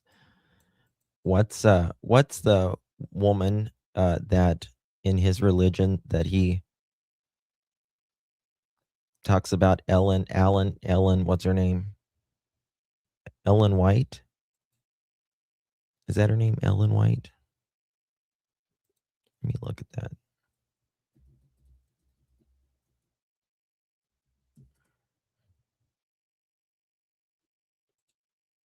Yeah, Ellen White. What religion is he? He's a Seventh-day Adventist. And she's kind of like a prophet of,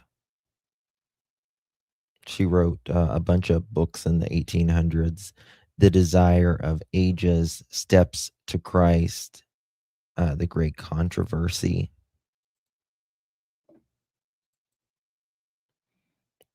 Is Ellen White Carrie White's mother?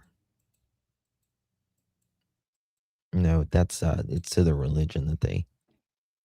It's wild that Donwell loses his mind when the shed is mentioned, and JSB loses her mind when not little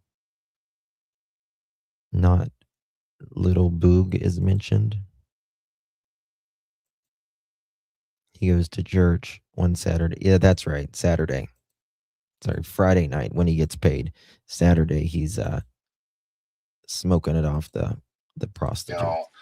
And we see all kinds driving back through there. We even see a car coming back there just barely running on 2 cylinders, just everything they got to get back there to ask him if he's got a pill or whatever, It's crazy. I mean, my neighbor has caught people parking our driveways, sitting there doing drugs. Oh, Jen, feel better, baby. Early in the morning, late whatever, many times over. So basically, that's a drug corridor. Is that what you're saying? Yes. Okay. Yes. And so people go up there to cop dope. Yes, or they, and then there's the other places. I don't know where they're all at, but they all intermingle. But, Fred says that Don was on the road that day. He says that he saw Don on the road that day as well. I forgot about that. Fred said he saw Don on the road that day. The tree trimmers say that Don was there at 8:30, 9:30 that morning. Don tells on himself, many times he's told a YouTuber this, and Candus has told that Don was home at 3 o'clock that day. Kind of works, I guess. And by the way, oh no, he was not at work. Hell no, he was not at work.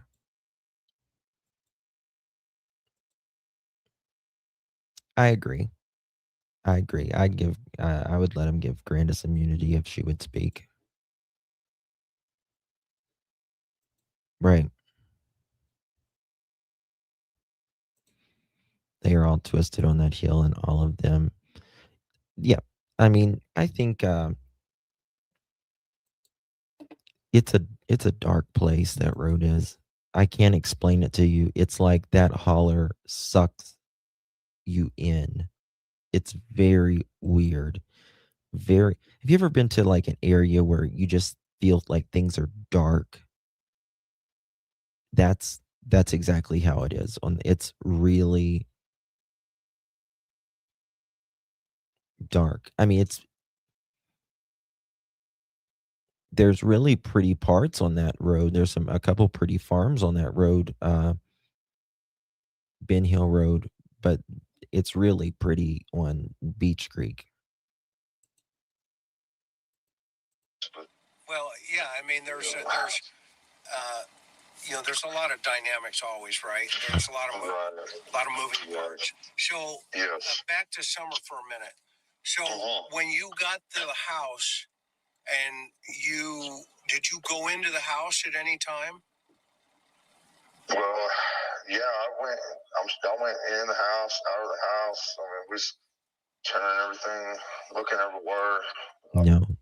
You know, we didn't know what to do, and the police started pulling up and this and that. And, listen. Yeah. And where did you search? Pretty much everywhere, in the sheds, the shed right there by the house, all the sheds, everything. You know, I look everywhere. Mostly I screamed at the top of my lungs. So I was like, so he can remember immediately. Now get this. He can remember immediately that the dogs, or not the dogs, sorry, that he checked all the sheds up on the hill. But he can't remember if he checked the shed down on the bottom immediately. But he can remember his neighbor is to the left and the boys are to the right. Interesting. for summer, you know, hoping that she was just lost and around there close somewhere. Right. And then what about in her bedroom and stuff? Did you look down there? Well, yeah. I mean, Candus went down there too, and she looked under everywhere, everything, you know. Right. She told me. Yeah. Right, but that was different than you, though, right? Did you? Yeah, but I did. Yeah, I looked everywhere also. Yes. And what about the door?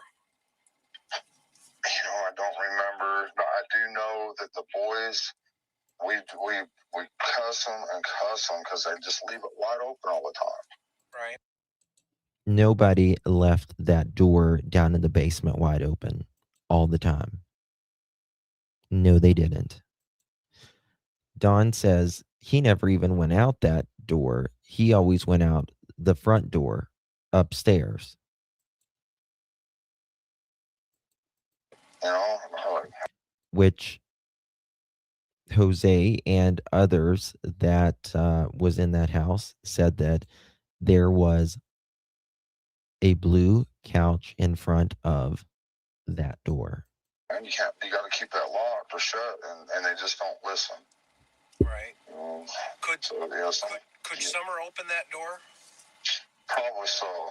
Yeah, I would say so, yeah. How many times have you seen her open it, if you know? I don't know, but she's pretty intelligent for her age. She's real intelligent, very smart, very agile. Yeah, Miss Robin said that too. Yeah, she loves to run. I could be running my lawnmower, and she would just run behind me constantly the whole way, nonstop.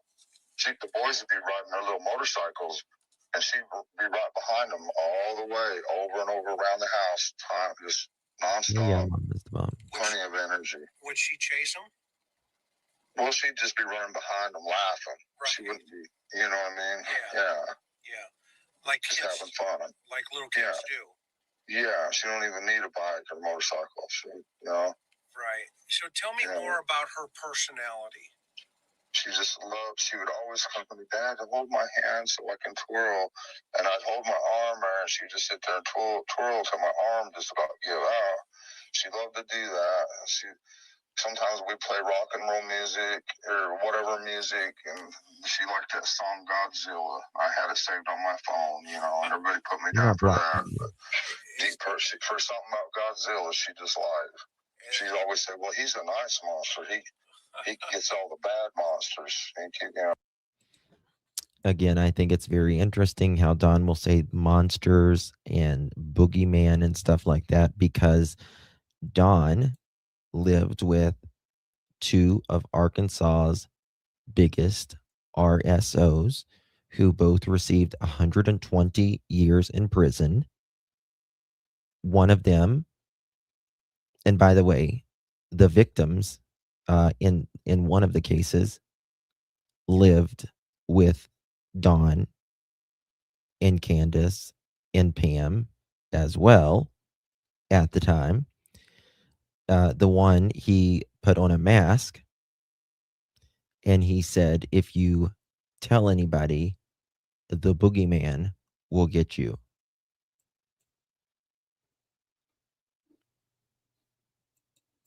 he takes care of all the bad monsters. Yeah. So just if they only knew, right? If the little kids only knew. And so when you pull up and you see Grandma, what was Grandma doing? Just kind of standing there dumbfounded, if I remember right. Do you get along with Candus's mom?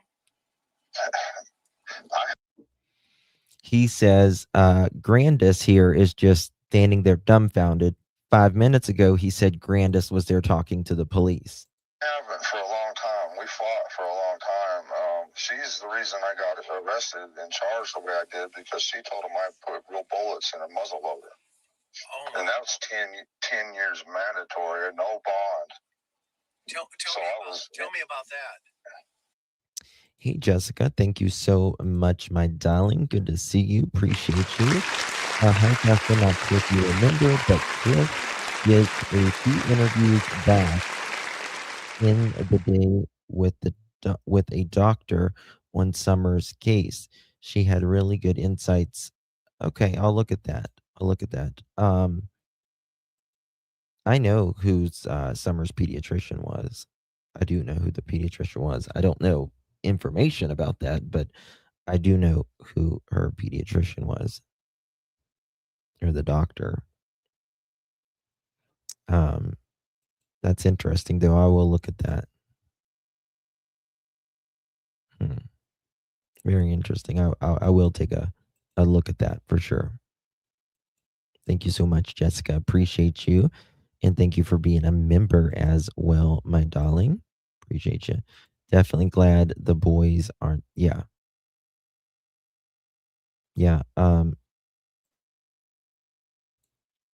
Lost Voices with Jackie. The boys are doing good. I don't know, a few months ago. How long ago was it, Smiley? One of the boys was on a page. He was, I guess, separated from his brothers. And he was looking for a foster home, which is really sad. Don and Candus, they should be so fucking ashamed. I can't even begin to say.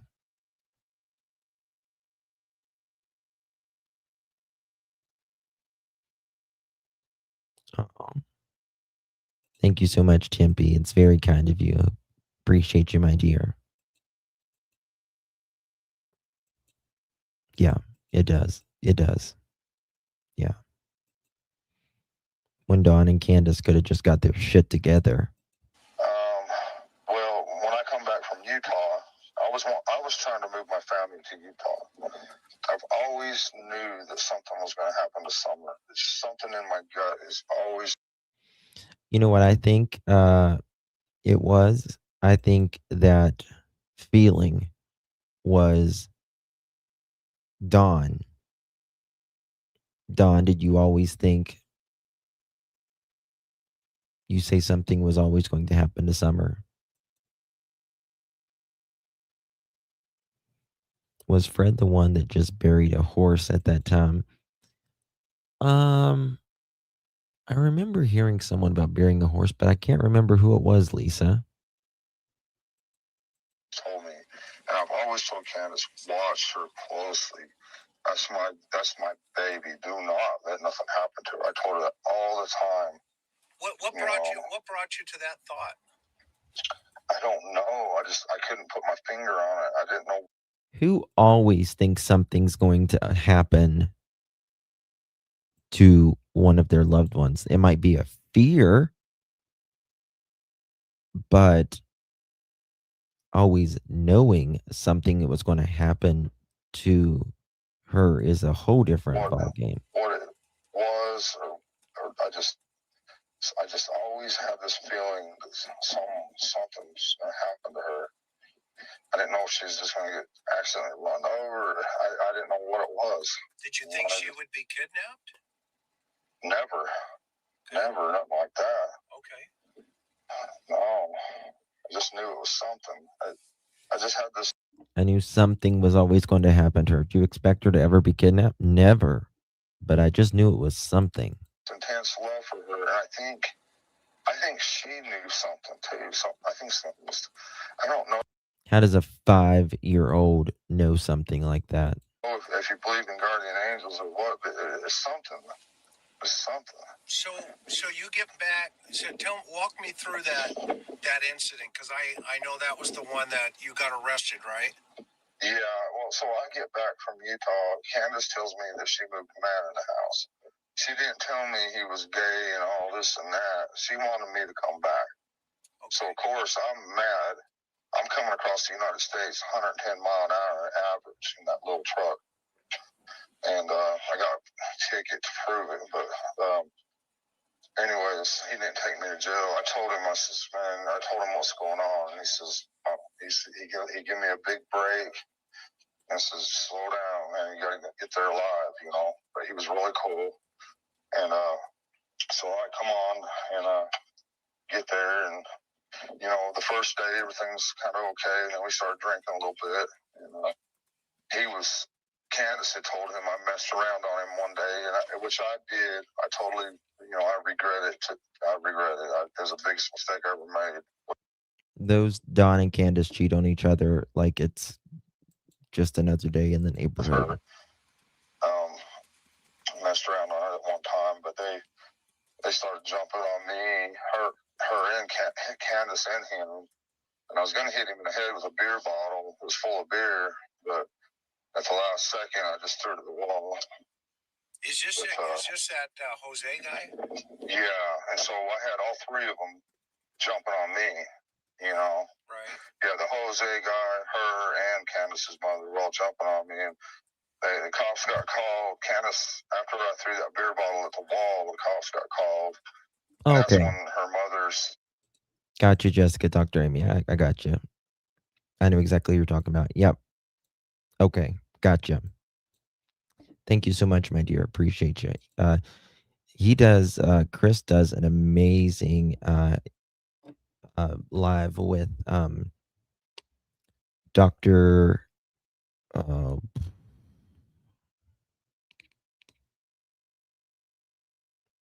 He does statement analysis, behavioral analysis. I can't think of his name right now. I follow him all the time. No, not Dr. Gary.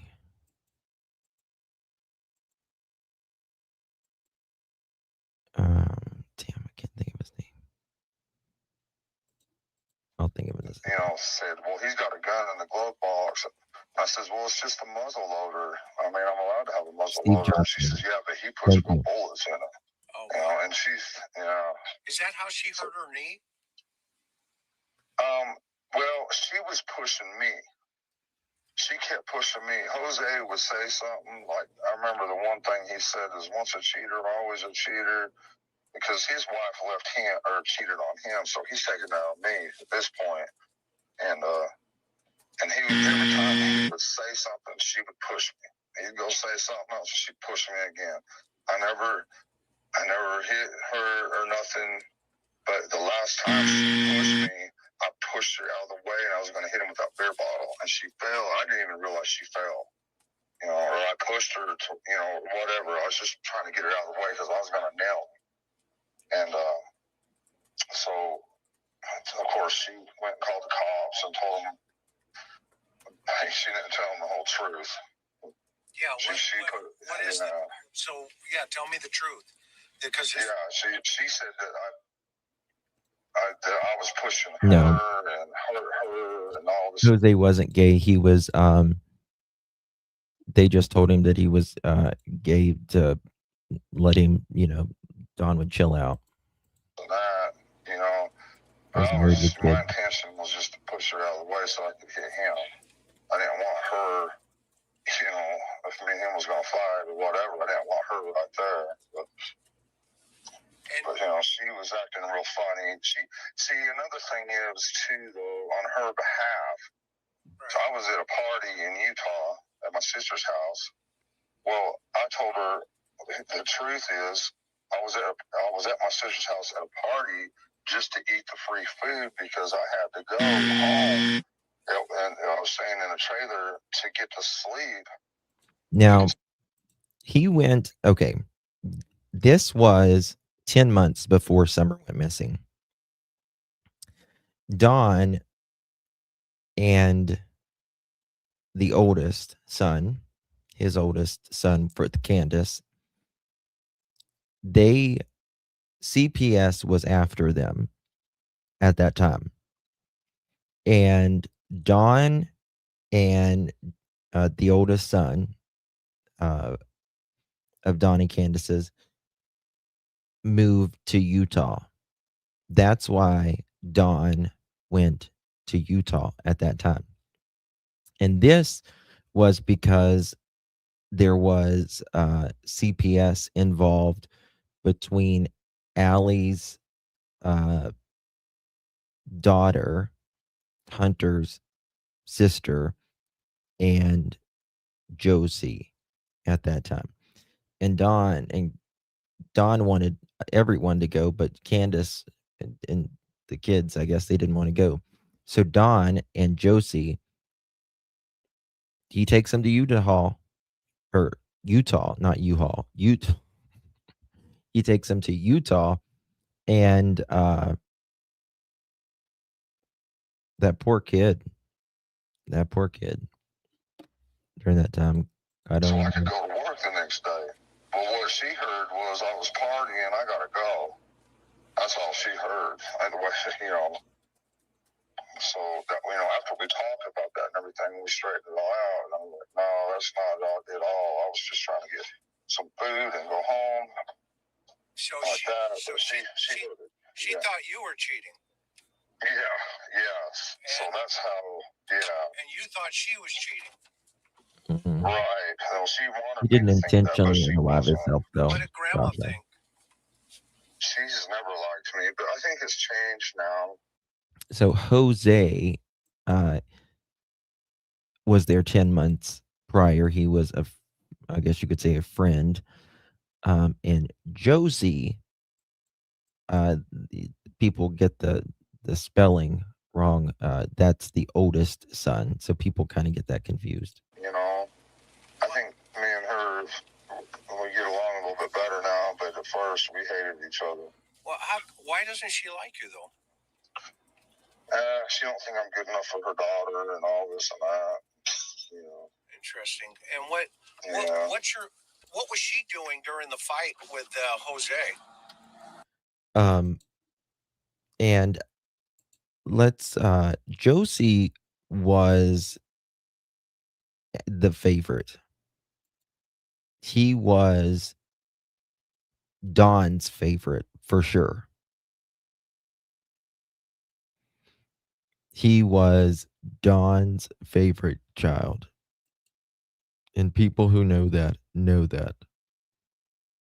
He just was. Firstborn. I'm not sure. And remember,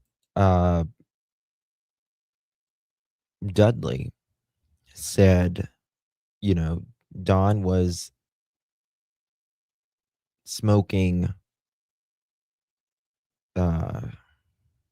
Mary Jane with his kid at work.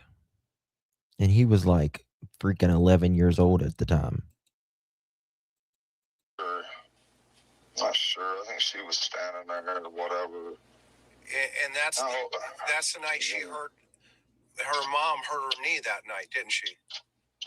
I don't know if she hurt her knee or whatever. I have no idea. Her knee's been messed up. Yeah. And for a long time. You said she was getting in the way when... No. Well, Candus was the one pushing me. Okay. Jose would say something, and Candus would just shove me as hard as she could. I mean, she was shoving me hard. Okay. So it was about the fifth or sixth time she shoved me. I just was trying to push her out of the way. And I was going to, like I said, I was going to get Jose. But, afterwards, we straightened it all out. After we was able to talk and see each other's side, and clearly, we forgive each other and just went on. Now, Sure. after Where's- Candus begged the judge to drop the charges, Don, that's when he bought Candus this Subaru, right? That's when he bought Candus this Subaru, which to me, the judge shouldn't have dropped it. The state should have picked it up at the very least, in my opinion. And I believe if Don would have been in prison, where he should have been, in my opinion, Summer would not be missing today. Jose now? That night, Candus's mom told him, when they took me to jail, Candus's mom said, "Get your crap and get in that truck. You're out of here." Now, how do you know that? Because you were in jail. I don't know that for a fact, but that's what they both told me. Okay. Yeah. And what happened to him? She took him all the way to North Carolina to some woman's house. We don't know what happened to him after that. Why would Grandma take this guy to North Carolina? Because she was just tired of him, tired of his BS. But North Carolina is kind of a drive, don't you think? It depends on what part of North Carolina you go to. It's just over the mountains. The border's right on, the top of the mountains. Okay. Over by, is that Cherokee in that area? I don't know. And, I'm just going by what they told me, Yeah, that's cool. But I believe it. Now, It's coming, Pamela. It's coming. So, getting back to the baby here, because this is all this information. I appreciate it. I'm just, we're gonna flush through it. So, yeah. Now, when you get back to the house, do the cops ask you to hang on Listen and to this. stay on the property, or walk me through that day?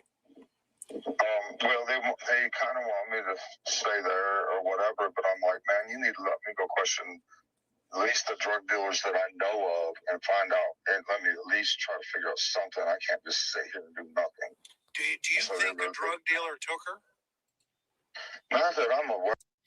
It's amazing to me that all of these cases, whether it's Summer Wells's case, whether it's Sebastian Rogers' case, whether it's Jack and Lily's case, there's always these weird 911 phone calls. And it's always weird to me that the alphas of the home, the males, the dads or the stepdads, aren't home, and they're out, they say, looking. Don says he's going to the rug dealers. Edgar is at, he says, 3.5 hours away. And Daniel, he is looking through culverts and going up and down dirt roads. Very interesting. I've talked to Fred Hill many times, and he's got his meth problems, and he might wheel and deal to keep himself going or whatever like that. But I just don't see him as being that kind of a person. No. Have you known any kids to be traded for dope? Never in my life. Okay. I've never even heard of anything like that before.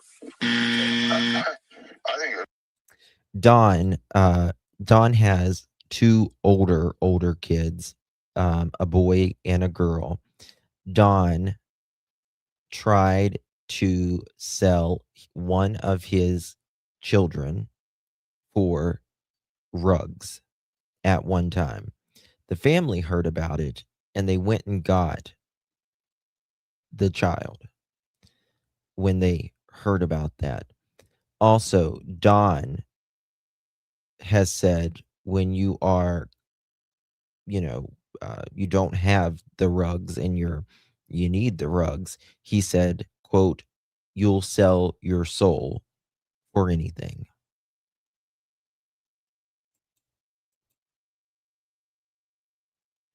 So let that sink in a minute. Incredible. It'd be interesting to see if one would even do anything like that, because I think most of them tell you that they'd probably beat the hell out of you. It would be interesting to see someone. I know acting badly. It's beyond. Now, there used to be a lot of people who would take up for Dawn and Candus. And it was very similar to how people do for KK and Edgar. That's how people would take up for Dawn and Candus. But now that doesn't, no, not anymore. People have settled pretty much. There's still maybe a couple out there that are around the media manager and, people like that still says, I don't think Dawn or Candus have anything to do with it. Well, you're fucking blind, in my opinion. Someone who has said all of this stuff, done all of this stuff, says he has seen things, horrible things happen to children many times. Yeah, something is wrong with you. Yeah, or you know what I'm saying? I mean, yeah. I mean, yeah, but I think some of them got more integrity than that, even though they're a damn drug dealer. Sure. I don't know. Well, I mean, with the intensity of meth and craziness, right? Is it possible? Yeah. I don't know. I mean, I really don't know. The thing that bothers me the most is Dudley Ajan, because he would do anything to get at me. And we know he has an alibi, but that doesn't mean that he didn't get with the Hammonds or somebody, and we know that they have ties because of Facebook. These detectives have told me that they have ties. They've worked with him. They know each other. I know he was psycho. You say these detectives, not TBI, the people you're working with. Right. Okay, great. Yes. Okay. And I'll gladly give you their number if maybe you guys can get together. I don't know. I just, like I said, I don't hardly trust anybody anymore. I don't trust the police anymore. There's just so much weird stuff like this. It just blows me away. Yeah, there's a lot of. Well, Dawn doesn't trust the police because they have always privately told Dawn and Candus, what did you do with your children? What did you do with Summer? They've made that clear privately. And Dawn and Candus have even said that as well, just the same as they do with Daniel. Moving parts for sure. And yes, sir. Yes, sir. It's not my first rodeo, though, as you know. Right. I'm sure you've done your homework. And so I want to stay focused on that day, because it's critical that day. Yes. And you say this guy, you have this feeling that this guy's involved. What brings you to that feeling, even though you say he has an alibi? Because he would have done anything to get back at me. So revenge. Like I say, yeah, revenge. He tried everything in the world. Like he called Jesse and his dad several times and he told them all kind of stuff to try to get me fired. And all I would say in my defense is, see, that's what he does every day. He did all kinds of things to get me fired, but Dawn said he gave him 50%. Well, it wasn't Dawn that gave him 50%. It was his boss that gave him 50%. Now, from what I understand, they were kind of like their own contractors. They had to file their own taxes and all that. And if Dawn didn't want, I guess, someone working with him, he could have told them, or Dawn would probably just aggravate the shit out of you until you just quit. More likely. That's exactly what he does every day. Okay. We don't need that kind of stuff, on the job sites and all this and that, because he's just drama every single day, Where's one way or the other. Where's he been since Summer's been missing? I don't know. I know the police have been to his house. He had his truck up on jacks, and he's definitely got alibis. Yes, Don did cheat Dudley out of his pay, because from what I understand, the worker would give Don the money and they would split it between the two of them. And that's why Dudley got pissed. He quit, and then Don didn't give him his money, and it was a big What kind of truck, real fast before you go past?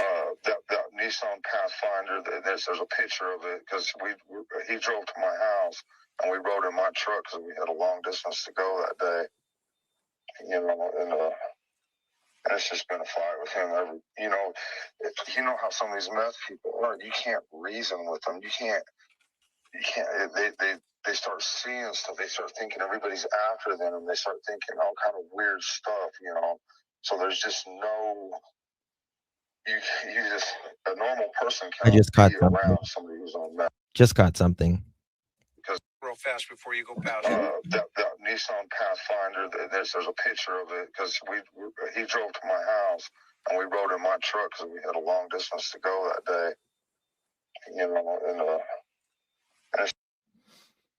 Oh, no, okay. He's talking about the picture of the barrel. I thought he was talking about the day Summer went missing, because you're supposed to ride in your car that day, Don, but you didn't. It's just been a fight with him. You know how some of these meth people are. You can't reason with them. You can't. They start seeing stuff. They start thinking everybody's after them, and they start thinking all kind of weird stuff. So there's just no. For someone who has to read up on the math, he sure knows a lot about it. It seems, right? He's like, they start thinking someone's after them. Really, because they do get very paranoid. A normal person cannot be around somebody who's on meth. Yeah, no, I know that feeling. Yeah, right. And so, what color was his truck? Yellow. There's a picture of it somewhere. I can't remember where. Somewhere on Facebook or somewhere. It's been going around, but it's pictured. Where Summer's dancing in the rain. Okay. You can see it in the background. Yes. And was he on the property that day, if you know? Yes. What time? When we come back to get, we come back, and then he got in his truck and went home. Okay, when you say... Okay. Don is making it seem like Dudley was on the property the day Summer vanished, but he wasn't. Dudley was on the property the day before Summer vanished. But again, it has nothing to do. Dudley did not do anything at all to take Summer. I'm telling you right now. Hey, Cheetah. Good to see you, baby. Thank you so much. Appreciate you. Thank you very much. Merry Christmas to you. Hopefully you and yours are well. Thank you so much. Thank you for being a member here on the Pearl family. The yellow Nissan in the barrel video next. Yeah. It's such a weird video.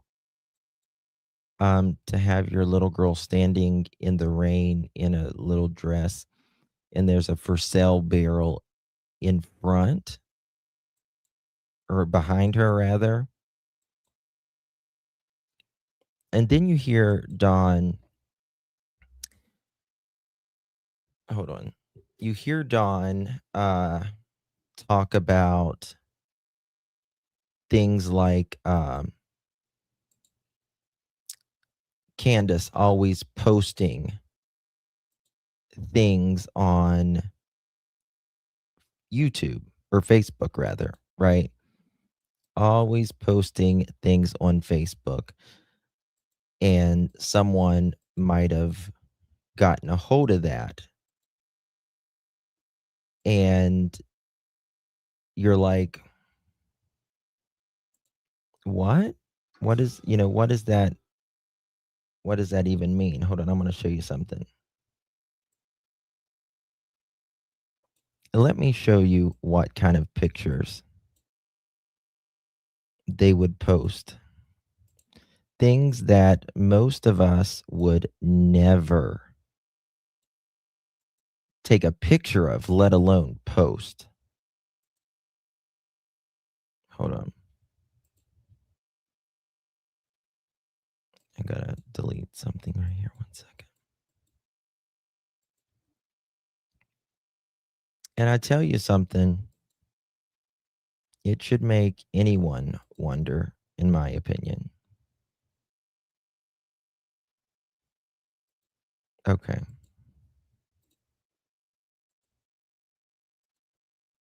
Take a look at this.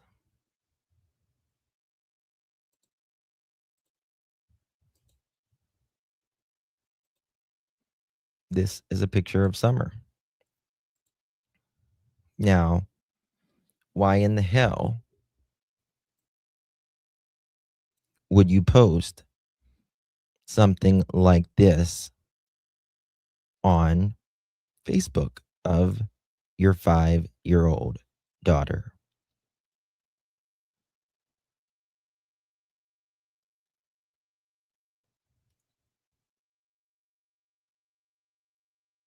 Mhm. Yeah.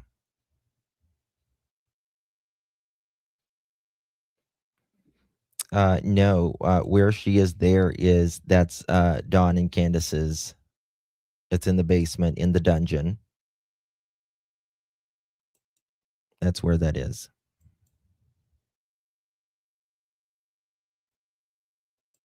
There is there's pictures of, Summer outside with how little girls are. They don't watch, women, what you make sure your skirt's down and you don't spread your legs or anything like that. Kids don't know better. When you're a little girl, you just don't know better. You don't think in a way like that. But she would take like pictures of her legs spread and just, oh no, she doesn't have, yeah, she's just got her panties on there. That's it.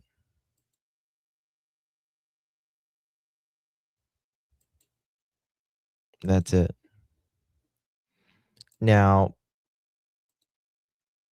and hold on 1 second. And then, this year, again, I'm not saying this Randy is involved, but um or anyone on that 3500 block property, but this was this year. Single poly women, anyone near Knoxville, Tennessee. And Dawn talks about, oh, well, someone might have seen Summer. Candace was always posting things online.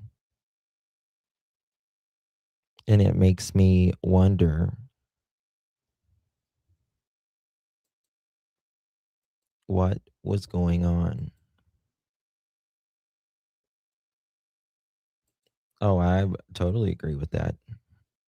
I mean, can you imagine Grandis trying to give a woman feminine advice?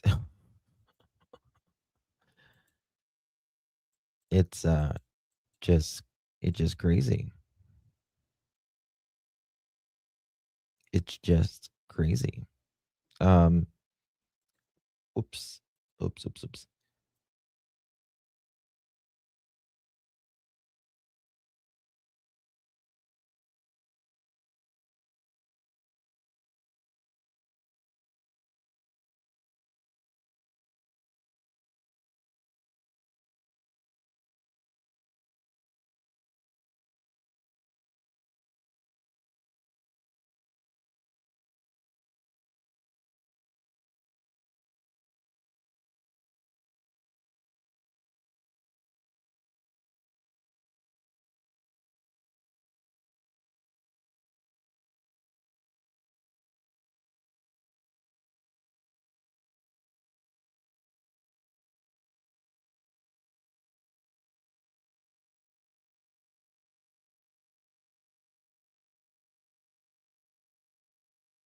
Crap, I was muted. Sorry.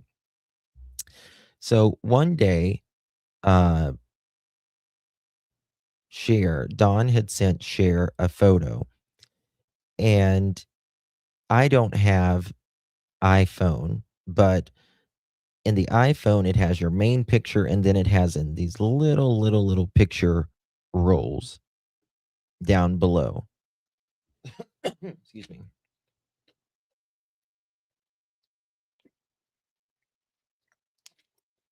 And when that happened,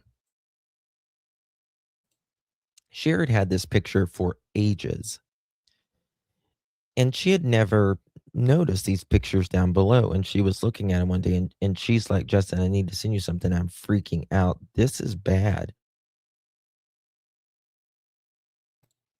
And she sent it to me, and I was like, yeah, that's pretty bad. That's pretty bad.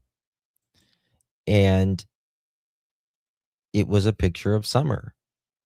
And she wasn't nude, but she didn't have a lot on. And she was, it looked like she was posing. It looked like she was posing on a bed. And you know how like you're on your like you're standing on your knees on a bed, I guess you could say. That's how it was, but like her arm was like, if I remember right, her arm was like back like this.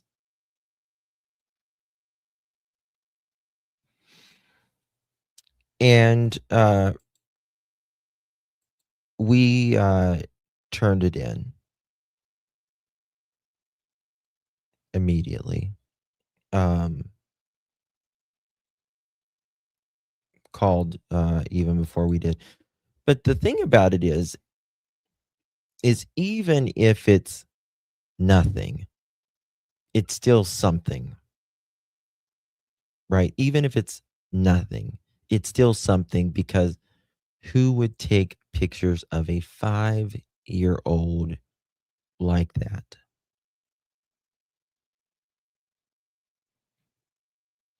Who would do that?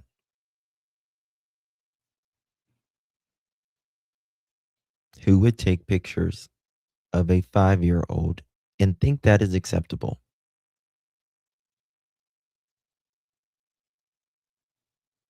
Smiley. 1,000%, girl.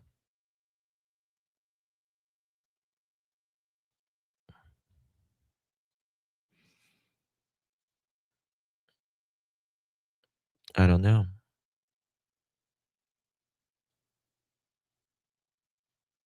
Don said he bought Candus a new camera, but it was missing. Yep. 1,000%. It's crazy. I don't know. Guys, that's all for this one. I've been here almost 3 hours. I will be back in about an hour. Again, we'll be doing another live stream. So join us for that one if you can. We would love to have you. It's exactly what I suspect. They had a camera in the corner of the basement. I think that the saying is, it takes one to know one. If you look at Rebecca Parks' case, 39-week pregnant mother, her birth mother, her stepdad, her sister, and her fiance unalived her, but almost all of them are registered S offenders. Almost all of them. Roommates, all of that. Hey, Daly. How you doing, darling? Tara, they think that the baby was thrown in a dumpster. Love you too, Miss Maurice. Love you, Kelly. No, they haven't found her yet. Hey, Callie. It is user. It really is. All right, guys. Thank you, Smiley. Canadian Cookie, I hope you feel better, baby. Daily, you take care of yourself as well, Lisa. I don't know. Mama's the bomb. Good to see you. Gypsy, Linda, Lady. Thank you all so much. I'll be back within the hour. And we'll be talking about more insanity going on in the world. Love you guys. God bless each and every one of you. Thank you so much for joining me.